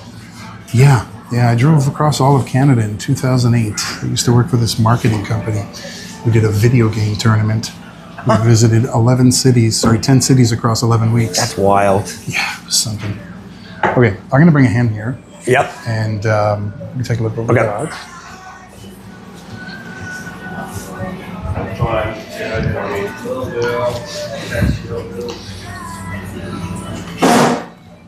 Okay, so.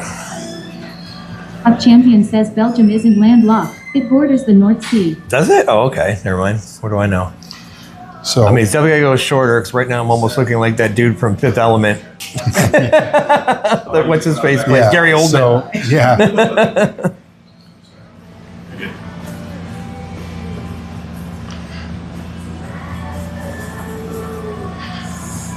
So what do you want to, like? I haven't got too gray up top yet, have I? No. Just thinking like doing something like that. Sure. I mean, if they, I think that. And then like that means you'll have this to play with, right? I mean, I've never had anyone else really like sort it out for me. I was just did a standard cut and paste thing for like decades. Yeah. So We're if a little more thorough here. yeah, I trust an objective third party way more than I trust myself. Take it easy. Have a good weekend. You too. So you know what? You asked me. I think this is a look in itself. I kind of like this Yeah, I did. because then you can give it the swoop. You know what I mean? It's like Put some product in it if you like. it's scary though. Like it's looking very. It's tools clean. Yeah. Oh yeah. No problem. It's looking scarily like late 20s, the early 30s Germany, if I'm being honest. Right. Okay. So combing it forward like this, I'm thinking I give you like that much on an angle. All right. And then, yeah, you can play with that and spike it up, push it back all you like. Cool. Because like when I did barbershops, it's walk-ins only. Get in, or you can like 3 hours. I'm trying to think of the facial expressions Gary Oldman used in Fifth Element for that brawl. It was also But he's just always looking tense. it'd be like his hair would be Yeah, like and then at flipping. some point he goes stiff While and he he bleeds was from his doing nose it. while he's talking to the. Who was he talking to anyway? Some ultra dimensional creature.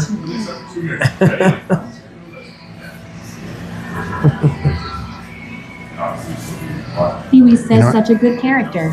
Yeah, amazing character. Basically predicted Elon Musk. I saw a meme not too long ago where it's a shot of Oldman from Fifth Element and in the caption, I'm going to tell my kids this was Elon Musk. All right, so normally like, whole cut, I've had you with your back to the mirror, but so like, just to get you a good look. The trim mustaches make me look a bit like my grandpa. It's crazy. Do you like it? Yeah, it's wild. So like, what do you think about that to play with? Yeah, This last night, yeah, it's plenty. I like it. I was watching my soccer. Like I have a bit of old moose at home. I can like puff it up, make it, give it some body. It gives me options, right? Yeah, absolutely.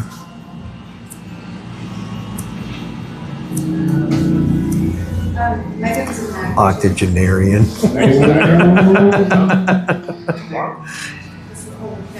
Oh, where's she staying?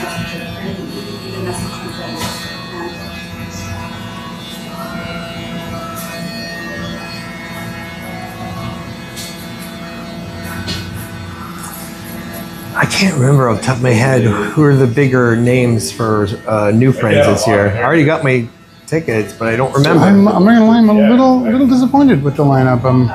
There's not much that really stood out to me. I know. What do you think of this? Yeah, I mean, I like it. I can see that I can do different things with it. And that's what I like. You know what I mean? I can pull it back out of my eyes. I can like puff it up. I can mousse it and curl it over. It's good. I like it. Okay, cool. What when you puff it up? What product do you put in it? Do you put any? I have Like a mousse, some you said? kind of mousse that I probably bought like 7 years Pee-wee ago. says a And I unicorn use it spike so even. I could do a unicorn spike exactly because I intermittently need that to defend myself. But yeah, I use it so rarely. It's why it's lasted so long. My main hairdo is a hat. Okay.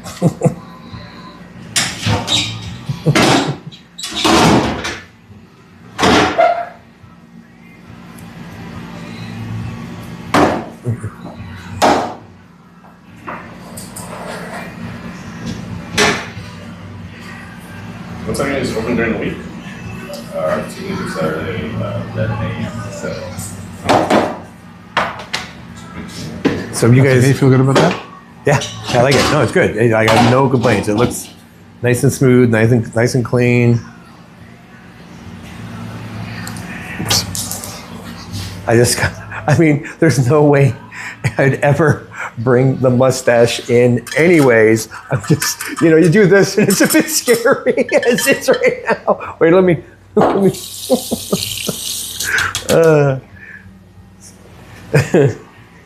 But if I get in some industrial accident tomorrow and then each side of my mustache falls off, I don't know what I would do.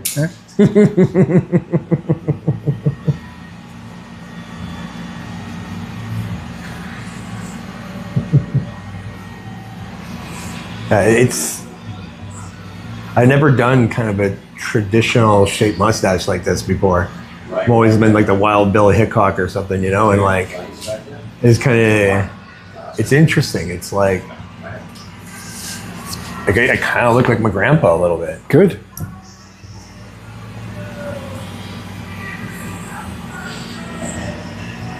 Maybe even my dad, even actually.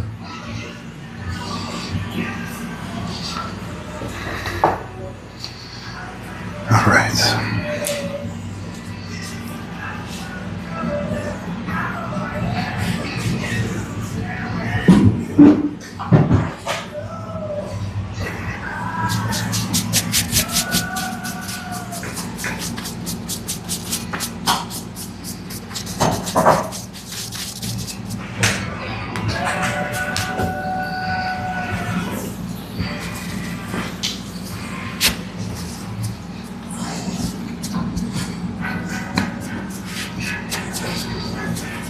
Should I?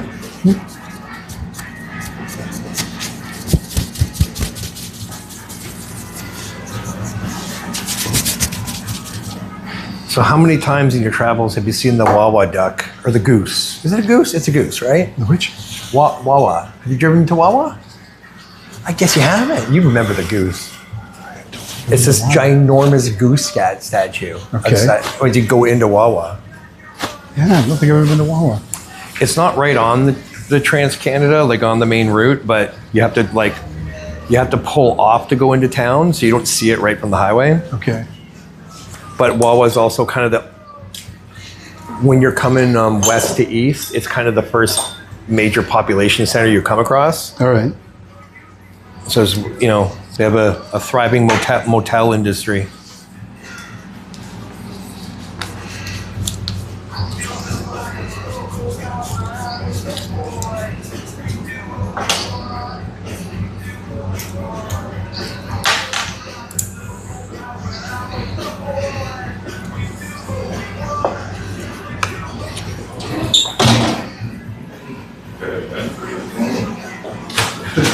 We've been trying to debate. We're in Night Falls. Today, tomorrow. Most likely it's more. Some hot toothpaste. I'm going to brush your teeth. Thank you. I need it.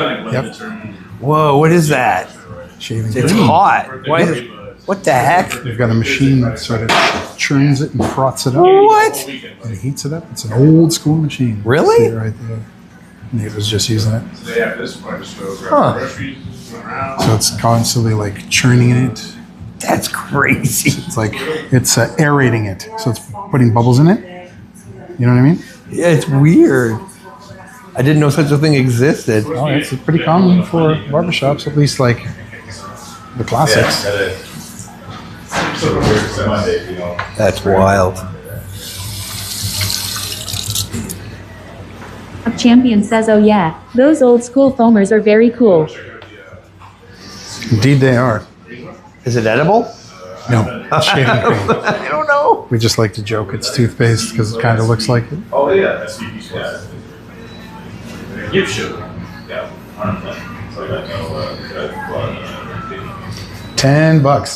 Those are great pants. Yeah, they are. They'll last you a lifetime. And what do you mean? 7 pairs of heels for $30 each. I think that's overdoing it, but yeah. You find a good deal. I don't need any shoes, but they have that's the thing. That's the problem. $30,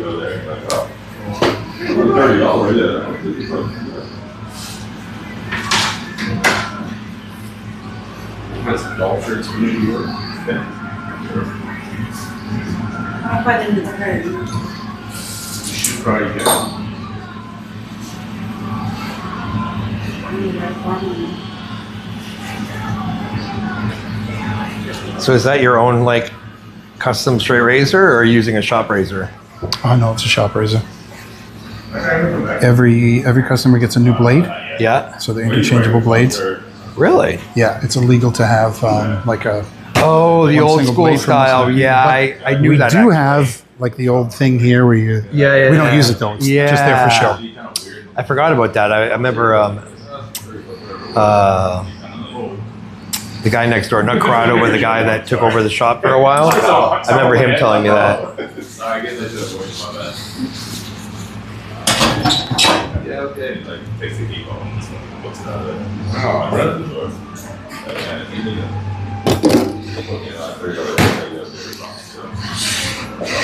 Which I guess makes sense, but kind of sucks. There goes a hot towel for you. Can you feel that? Yeah. Yes, I've never yet. It's crazy. Whoa. Whoa. Same thing. I didn't know I was going to the neck spa.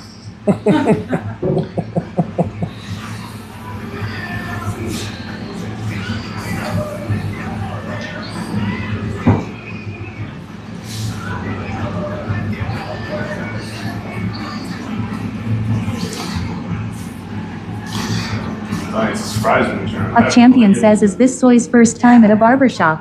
I mean, What's going on? An Ha authentic ha one, ha. yeah.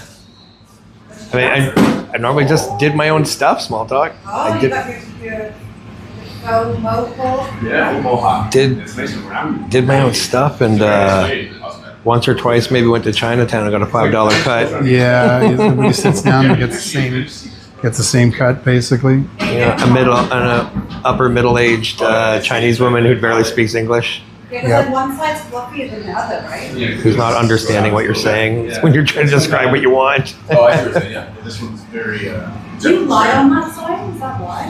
I don't know. Your left side? Sometimes I don't know if you can fix one. I used to think it was. No, yeah, but I see what you're saying. I used to blend it. Yeah. All right, time to get a little spicy now. Okay. All right. No, you lie. Oh yeah. It's true.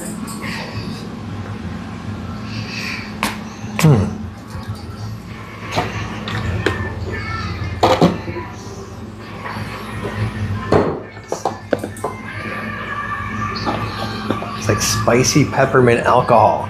Yeah. It's gonna be a treat for Suzanne. She might want me to come back more often.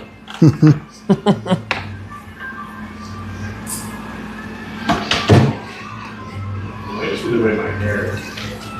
Gross. I'm sorry. Yeah, it's weird. I don't want to get that. So if the shop does San Remo, does everyone go up together?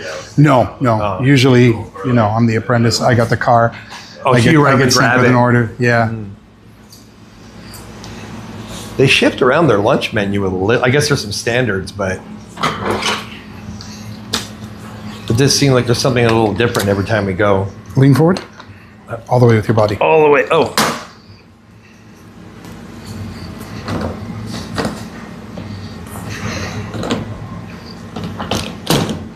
Okay, lean back. Oh.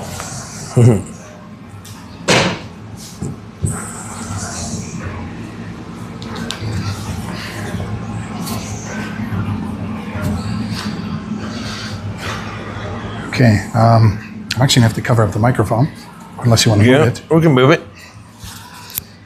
Go down here. It picks up pretty good in general. Okay.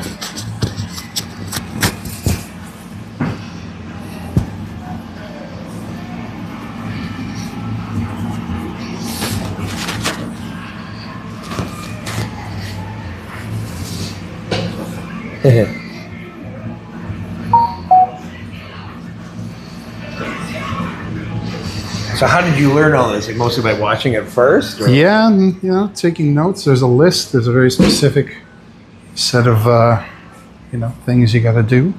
When you're first starting it, the boss give you his least favorite customers to try stuff on? No, not quite. Okay, so I'm going to get you to lift your feet Yeah. just up in the air. Up in the air. Bring them down. Okay. There you go. And we're going to lean the whole chair back. It's going to be uncomfortable slightly for a minute. Okay. because once you get down there, I'm going to line up the headrest with your head here. So, like I said, uncomfortable for a minute, but let's allow you back. Okay. Could you lift your head up? Yep. Bring it down. Actually, that might be perfect. Is that okay? How does that feel? Yeah. You know, let's try one more. What does it feel like? It feels like something is like popping up under my shoulder, so I'm kind of like, feels like I'm doing like a bit of like this. I could be wrong. I'm kind. Okay, so lift up your head again. Yeah. Like, should I be up or down maybe? Bring it down slowly. So this lets me get to your throat. Are you uncomfortable like this? That's just, I'm uncomfortable with that sentence. This lets me get to your throat. That sentence. Yeah. Okay. What is the damage? $40. Yeah. How's that? Yeah. Are you Good for comfy? you? Yeah. Good. Got this shift a little bit.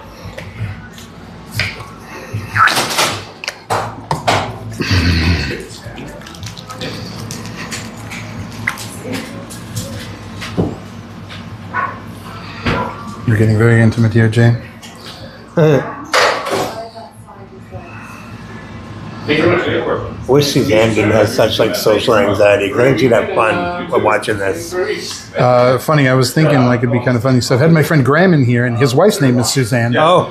So the 2 times Graham has come in here for a head and face shave, his wife Suzanne has watched. So I'm like, oh, I'm gonna have another Suzanne peanut gallery. I'll try and convince her to tough it up. I mean, we're pals. Come on, she doesn't like me or something? It's just a room full of strangers, right? Okay. I didn't She know. can't. She's on medication for anxiety. Oh, I didn't know it was that bad. Yeah. I'm worried I may need to be. I actually, Possible. yeah, I'm pretty sure I have ADHD, maybe anxiety. Yeah. Like it's, I'm on meds for that now. yeah, I'm thinking I might need some. I actually took a pill earlier. My wife suffers from anxiety pretty bad. She gave me an Ativan, Yeah. and I just popped one like earlier before my first haircut. Yeah. And my first haircut went pretty well. So I Yeah. know I've never had this stuff before. So Suzanne's on sertraline. I don't know how similar it is. yeah, I don't know. I know she's had her dose up once, but I know it kind of head and tail different than before.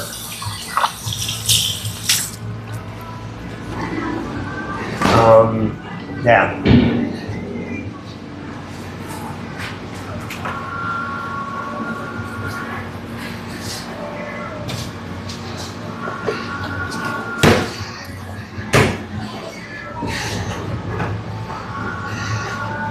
All right. Another hot towel. All right.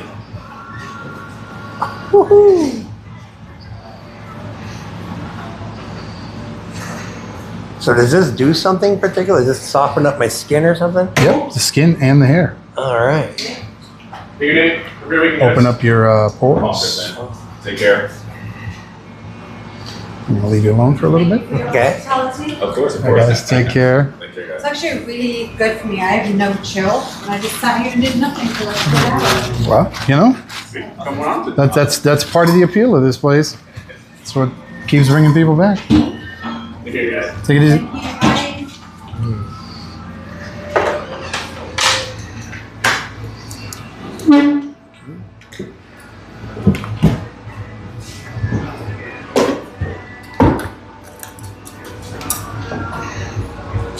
Usually there's no chill. See what goes, but.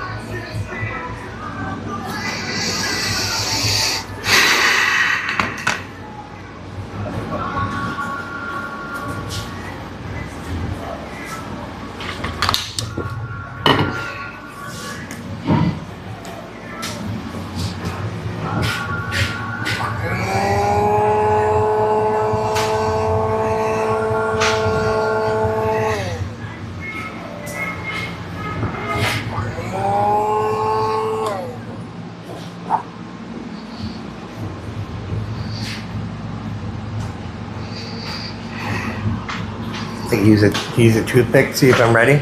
You're right, yeah. Run a little thermometer. Like no, blood is too viscous. Oh, I see what you mean. Yeah, give you a little poke. Yeah. Like with a cake.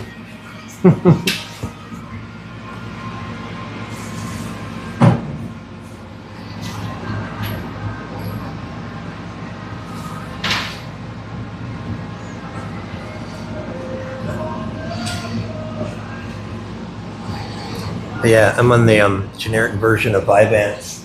I don't know what that is. ADHD. It's essentially some fancy meth. Oh, okay, cool. But it's a very light dose. It's the weakest dose you can get, and it's been a huge improvement for me to just be able to stay on the straight and narrow. Just Yeah. Your work day, you know. Like when I'm doing bigger jobs and I'm in charge of everything, sometimes the wheels just are spinning, you know, Right, as opposed yeah. to getting to it. I know what you mean.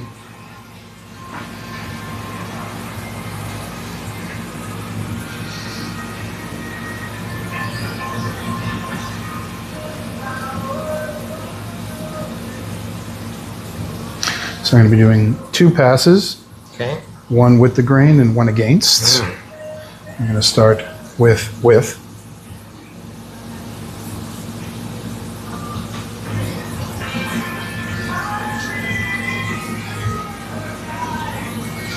Head to your left.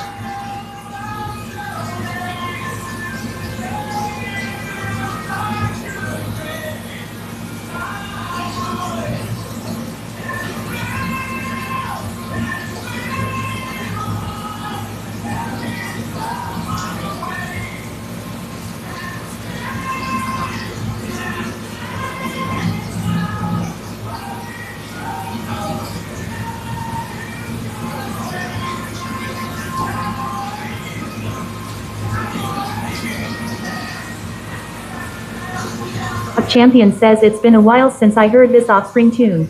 Yeah, soundtrack at the shop is definitely something I really like.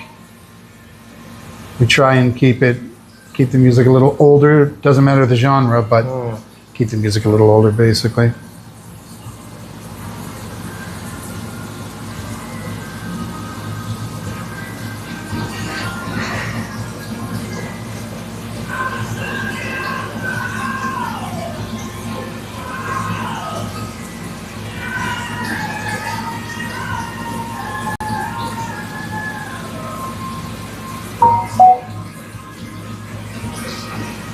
Head to the right.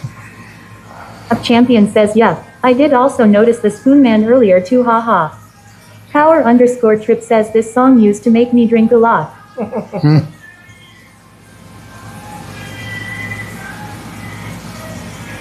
With a name like Power Trip, you're probably going to have to be straight edge, buddy.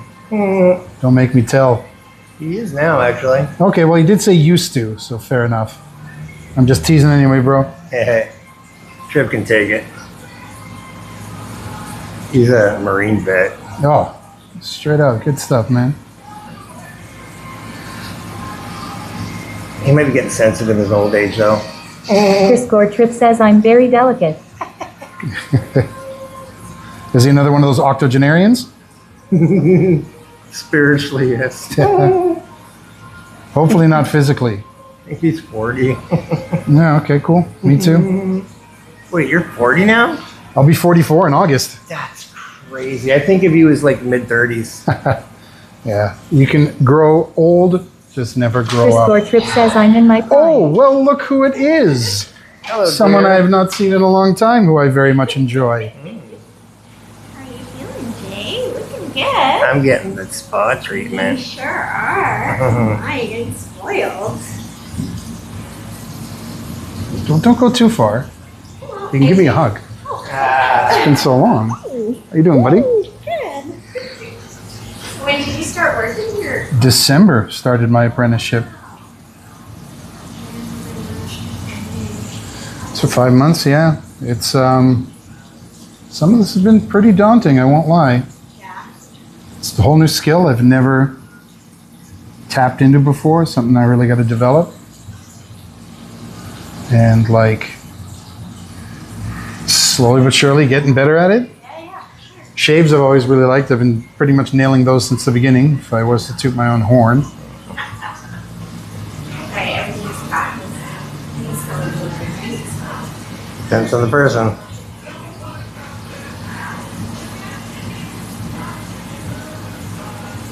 Thought maybe Jay left. It's like, let's get into the usual stuff as a partner. Oh, sorry, dude. Okay.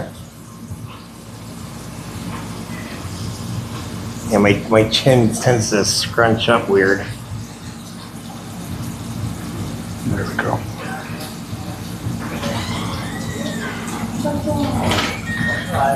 All right.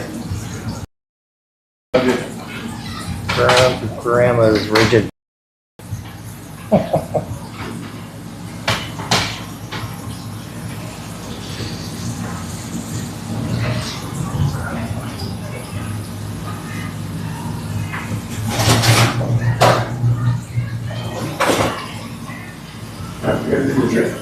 Wine, coffee.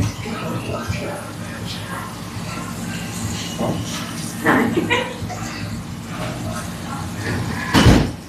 gonna go grab some tacos. Okay. Burritos there? No. Okay. Yes, tacos then.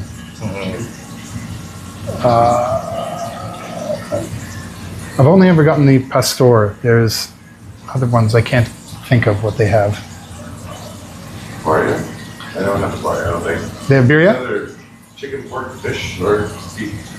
They don't have birria though. I don't think so. Whatever. Yeah, the 3 pastors, please. Thank you. Appreciate it. Yeah, going kind of long. I've cut into lunch now, so. But your haircut this is the first time I've done something like yours, like long hair, too short hair. Right, yeah. And then, like I said, we essentially do bespoke haircuts, so I had to do exactly, what you wanted. Well, that's no good, complaints. though. It's just like, but I didn't know what your hair situation was like. And I was just like, well, I'm in for it. Like, this is, something different for me, That's good. No, I'm glad we were able to do that then.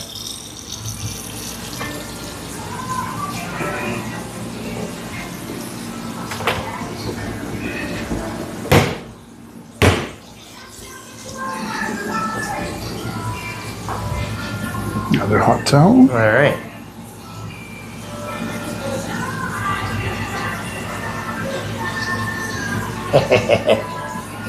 Feels good, right? Part's fun. Well, there's a part coming up that won't be that much fun. Oh, what's that mean? You'll see. Oh no. You gonna start slapping me? Only if you ask nicely.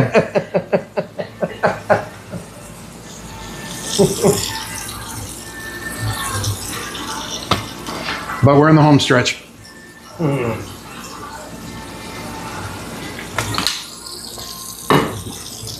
When did you guys get the Fiat? COVID. Your score trip says zoom in for that part. Zero Series says, oh, I didn't know this was also a proctologist. Wait, what? Did you say proctologist? I get it. Oh God.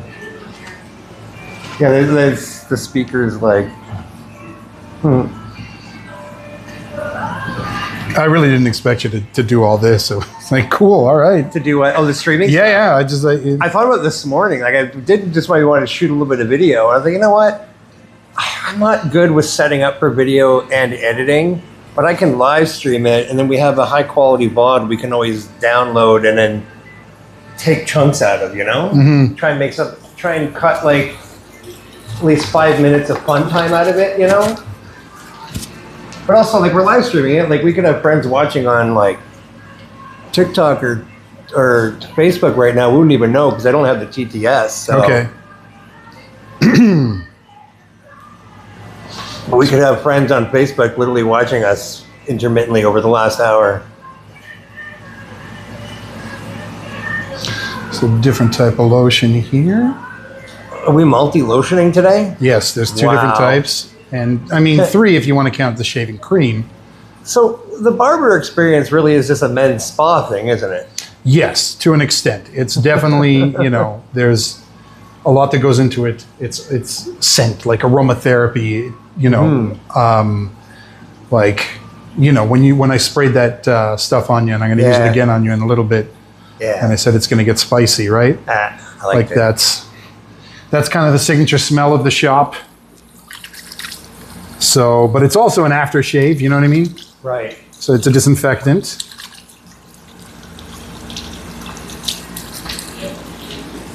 Has it got aloe in it? No. Oh, really? We went to an aloe farm when we were in Aruba. That was pretty cool. Well, the this lotion I just put on you does have aloe, but the aftershave. Okay. All right, time for pass number 2. Oh, so against the grain is Against the grain now. and that's a rougher thing. Can be. So this is like fine tuning. Yeah, like really. Like here with going with the grain, you might still see some hairs. Yeah. Against the grain, you're not going to see any. But even I'm sort of lying because sometimes it's like it is a single razor. So like, you know, you go get a disposable 3 razor blade, you can definitely take off a lot more Yeah. with that. And it also has like those things have a safety guard. Like this is just a straight up razor.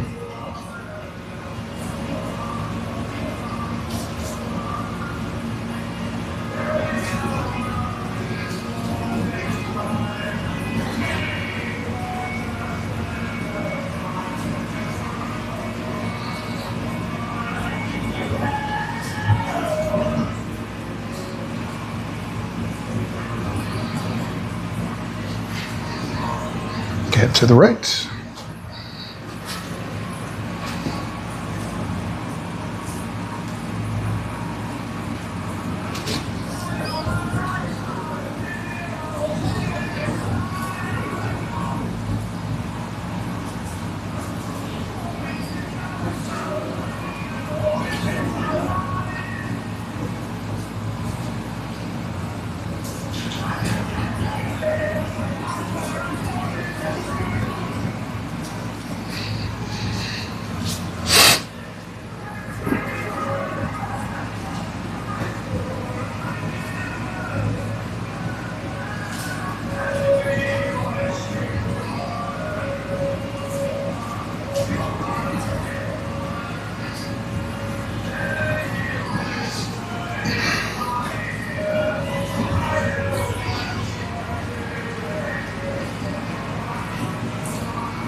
Sorry about that.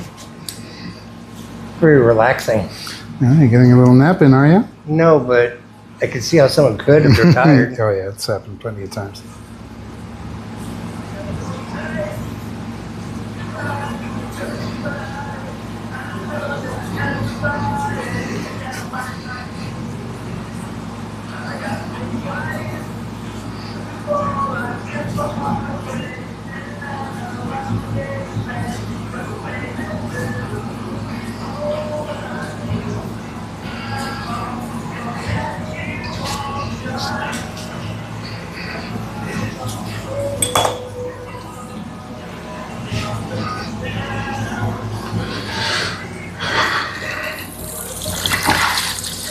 All right, ultimately, there are going to be 2 parts you won't like me for, and they're coming up now.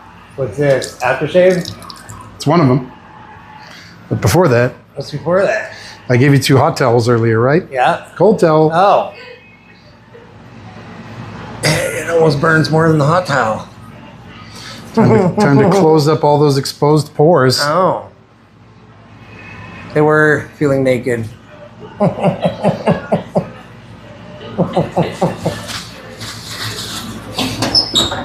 what were you doing before?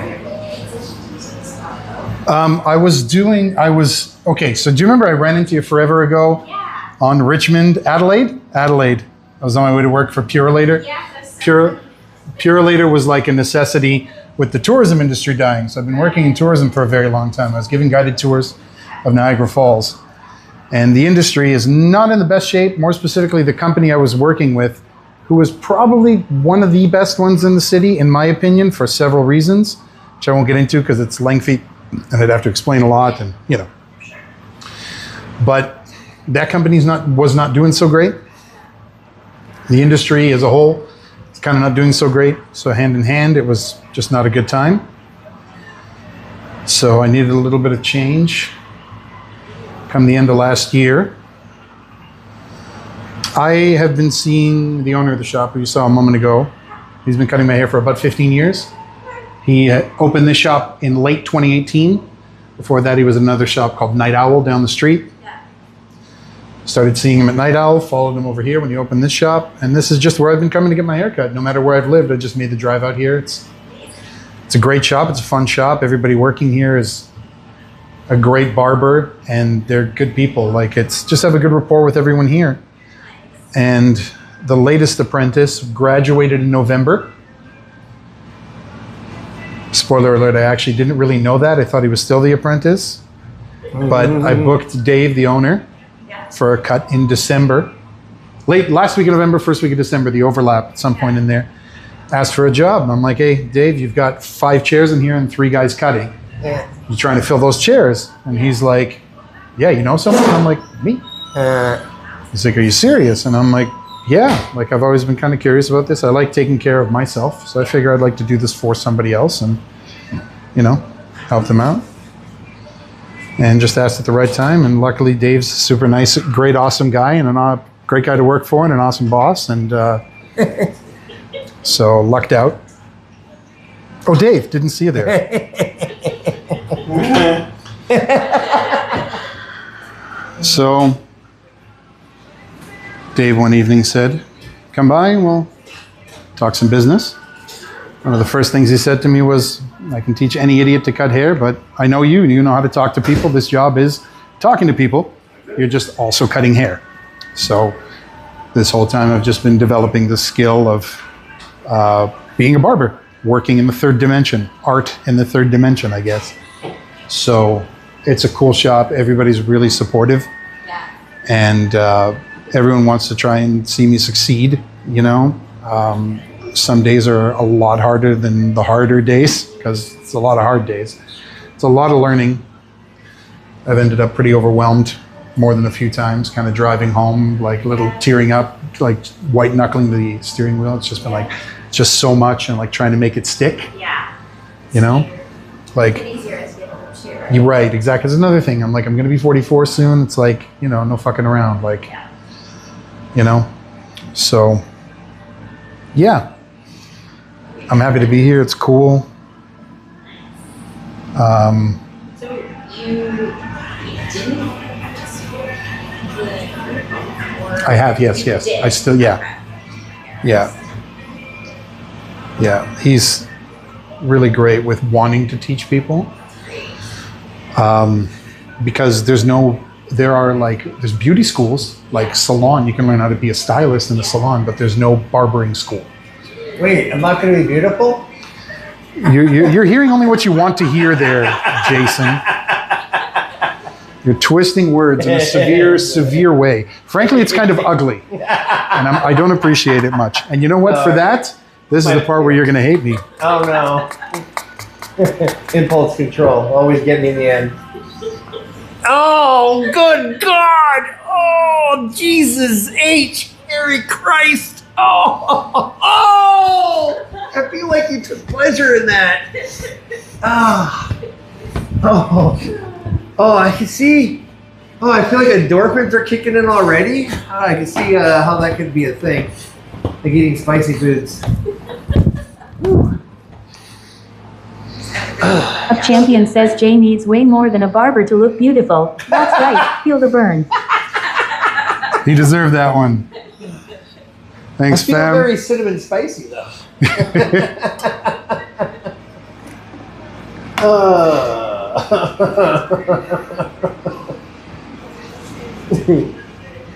Oh, you better clip that small talk. This is a good one.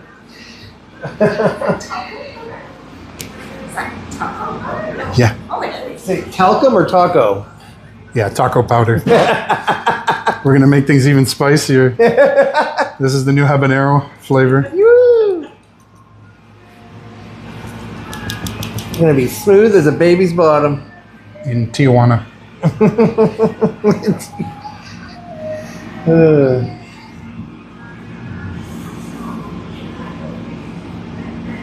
Hey, sculpting now.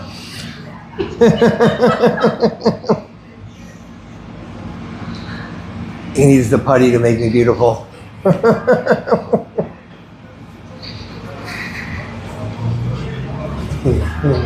So instead of this, a fancier version of those, like my dad, I don't know about the 80s and 90s, sticks. What? They were What? They still have them. They still have What is it? Are you going in the face with them? The white sticks. Oh. Maybe. Or maybe it was like old school, like cocaine sticky things, and he was snorting them.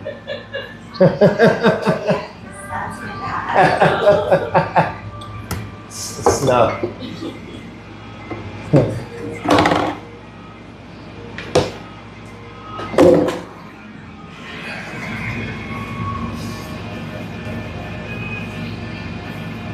So the last couple New Friends Fest I've been to, Suzanne, Compo's always there, and he's one of the few people I recognize because there's a bunch of like young kids now. So I just flock to him, you know, like. All right, let's lift those legs up again. Yeah. Bend your knees. Bend your knees. Bend Bend your your knees. knees? Bend your knees. Oh, Ben. Oh, Bend your knees. oh, Ben. There you go. Oh, I And see. let's- So I don't accidentally fall on the floor. Let's bring you up. Try to help. There you go. All right. Okay. Lean forward. Whole body. Thank you. Bring it back. All right. Coalesce or cave in? Oh boy, those are two bands I hold in very, very high regard. This is the part of a three question series. Man, It's going to be like a round robin. Coalesce or Cave In. Fuck. That hard, eh? Suicide. That's my Really? answer. Those are two really big ones. But I have to give you an answer. Yeah, because it leads into the next one. Coalesce. Fine. Ugh, I feel yucky. Okay, all right. Cave in or converge? Cave In, easy. Fuck. Really? Just straight up? I am in the minority. I am not a Converge fan. Back Very- in the day, it was the 3 Cs. Those three bands. They defined the post-hardcore era. You know, I am the not. turn of I am millennium. not a particularly big Converge fan. You know what I do like? The last Converge album, Blood Moon. Why? barely heard it. Because it does not sound like Converge. See, this is a very divisive thing. Most diehard Converge fans hate that album because Chelsea Wolf's all over it. Stephen Brodsky from Cave In is all over it. Right. He's singing and playing guitar. Yeah. It's some people call it like the fucking metalcore Evanescence. Some people have shit on it that way, namely Jesse Robinson. Is Kurt But- still in the band? Yeah. Okay, all right. They just added a bunch of collaborators. Did this, and it's kind of like a concept album / band called Yeah. Blood Moon. Yeah, okay. So I like all it. right. I haven't listened to it in a while, but I like it because it doesn't sound like Converge. It sounds more like Interesting. Cave In or like fucking heavy Beatles with screaming. Okay. weird. Sort of thing. Yeah. But no problem. Yeah. Cave In yeah, over the Cave In, Converge. oh, yeah. Okay. Cave In over Interesting. Converge. All right. Easy. So then coming back, the winner would come back against Coalesce.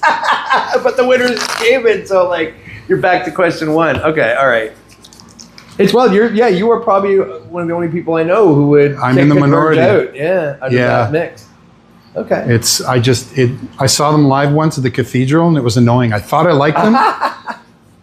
Chris Woodford played me Converge a long time ago and I was like, okay, I think I like this shit like Color Me Blood Red. Yeah. You know, Just I remember the rip. I loved early Converge because it was mixing like the heavy elements of like metal infused post hardcore, but almost like some Slayer type like hooks, like riffs here and there, right? Yeah. And that's the thing that was, you know, metal like not metal core, but metal infused post hardcore had some good like chugga moments. Yeah. But it was missing a lot of good hooks. And Converge had that, you know? And I saw them live once, and you know what? Bannon annoyed me. Like I was just, he was just so all over the place. It was what I just remember. Like he had his microphone and he was screaming and going, and like his voice was barely picking up. Right, and I'm just right. like As a sound tech, I do also. You just you're posing at this point. Like you're trying to show like I'm so extreme or something. That's what I got from it, and I'm like, this is annoying. I was so turned off like immediately. Like I thought I liked the records I heard, and then saw them live, and it was just like, this is not for me. The last time I saw them was when it was the Mod Club at the Mud Club, and that was with Loma Prieta and Billy Band. Yeah. And then we like came you over to wanna talk- Soybomb after and played, except for Converge. And I was hoping Converge would at least come over and hang out, and they never did. Like a lot of people hold Converge in like a conversation with like the pioneers of mathcore.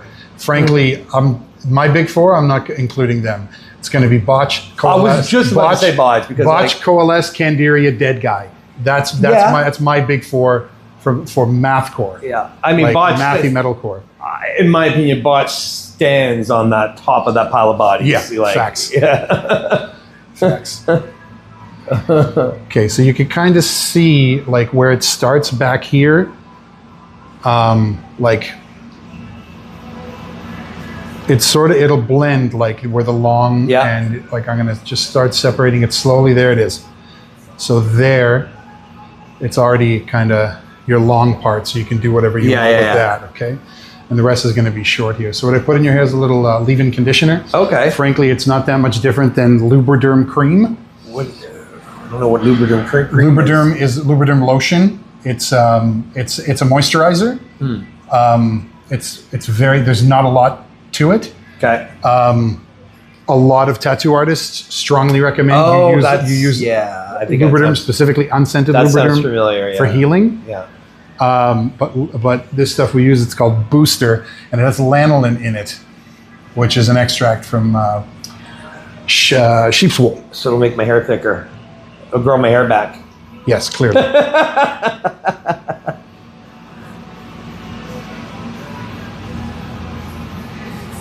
I just hope I keep my grandpa's hairline into old age. My dad is now shaving his head because his age receded. Yeah, Pretty hold your hard. dad. He's born in 49. What's the math on that, Suzanne? He's 70 something, right? He's almost 80 at this point. Is he that close already? Shit. We gotta go up and visit him soon. He's still driving around his property with a four-wheeler, chopping down trees and shit. Oh, that looks pretty good. You combed over my balding spot pretty good. I appreciate that. There you go. A champion says not a Converge fan. Don't tip this man. I'm joking. Of course. After great in front of that. Kurt Ballou, incredible producer. Yeah. Yo, Paul. Riffs are fine. Yeah. Good Vocals, ribbon. nah. And a phenomenal producer. Bannon does not do it for me. Yeah, that's fair. I'll die on that hill. I know I'm the minority, but If I had to pick one aspect of that band that I liked the most personally. Oh, wait, there it is. oh shit. It's all right. We actually dropped one of those while we're walking around the pet show, a pet expo, and walked around for an hour and then found it on the floor in the same spot after people had Really? been walking over it for an Don't hour. move, heads up or head up, chin up, chin up. But yeah, Kurt agreed all the way. Does great He's things a in riff the artist studio. and a riff artist, absolutely. He can play. He's a fucking shredder. Paul from Soybomb actually, like before he started his standalone studio business, it only lasted a couple years. But Paul Sagan? no, Paul Mack, who lived at Soybomb, I don't know if I know him. Asian guy. You must have seen him 1,000 times. Probably. Yeah, he was there. He was there in the last party doing the sound. He was in the Sounder Man. Okay. Anyways, he paid for 2 hours of Kurt's time to get a consult. Really? Like, sent him some of his tracks and like just asked for some advice. And it was like Paul said it was like really, really worth it. We have to work along his idols for a couple minutes too, right? Yeah. But what's funny is that listening to what Paul was into, what Paul was doing, he recommended to Paul all the bands that I have been trying to get Paul to listen to for the last couple of years. I'm like, yo, like Universal Order of Armageddon, Dazzing Killman, shit like that. I'm like, huh. Do you want some wax in the mustache? Oh, okay. Do I gotta get back on the chair? Or? Yeah, why not? All right. Like Suzanne, you want to come get a good smell before you start sweating again? How do you smell? That smells good too. So this is actually a clay pomade. So a lot of pomades are like water-based. Like this stuff's thick. Kind of looks like concrete or sand, I guess. Yes. So it'll blend with the Like- stuff I use at work. Like I've got clay pomade in my beard right now. Because like my beard gets kind of unruly. So I need the strongest stuff around to keep it in place. So I'm going to throw... Small Talk Champion says Jay's dad will be 76 this year. Oh, 76 there. There Math. you go. Math. Tiny comb. Perfect for mustaches and eyebrows. I use it mainly when I trim eyebrows. I didn't use it on yours because you have such little eyebrow to work with. Well, the way you said that makes me feel inferior. You know, I'm not here to manage your feelings. Okay, so you can take your cisgender bullshit out of here. You need to toughen up, Snowflake. All these damn libtards coming into the shop. Finko call me libtards. That's right. Cuck libtards. Let me think of all the shit words that those assholes like to use to talk about us. They still use language like that. It's so dated now. It's silly. No, it's so stupid. I see I'm you're so going sick of like it. Kid, you're a little late to the party here. Yeah. All right, let's swing you around one last time. There you go. There's your mustache in all its glory. All right. True duster. Wow. Okay, look get at the that, fuck out of man. here. Let's go out on the town. Let's go to Costco and get my meds. Whoa, take it easy, guys. You're free to go. All right. Well. Thank you for giving me a Costco. shot. All right. Cool. How much does it usually a spa day go for at a party? Yeah. Like that was a does- long session. It's so again, apprentice. So I'm moving a lot slower than the pros. Yeah. So a cut and shave would normally take about an hour. We designate a half hour for each. But yeah, again, this is the first haircut I've done like with what Jay's got going on. I'm his first octogenarian, he said to me. I was like, wait a second. Wait a second. Real quick here. And so You don't need to Combing- highlight. Are you my- combing my ear hairs? when No, that was- you become more tenured, then is it like when you're hustling a little bit more, what's the expectation then? So right now it's like book an hour. Yeah. So when okay. I'm on the website. You can't book me yet. So the general public can't book me yet. I'm handling my own schedule, just bringing in friends. And so when I'm like on the books, available to be booked by the general public, to be expected an hour for pretty much any service. So yeah, the goal is to get down an hour to session for a cut and a shave? cut and shave would be an Says hour. great cut and great look. Time to paint the Costco red. He's in Thank Dubai, you. so he's got a bit of lag going on. Okay. Cool. Thanks.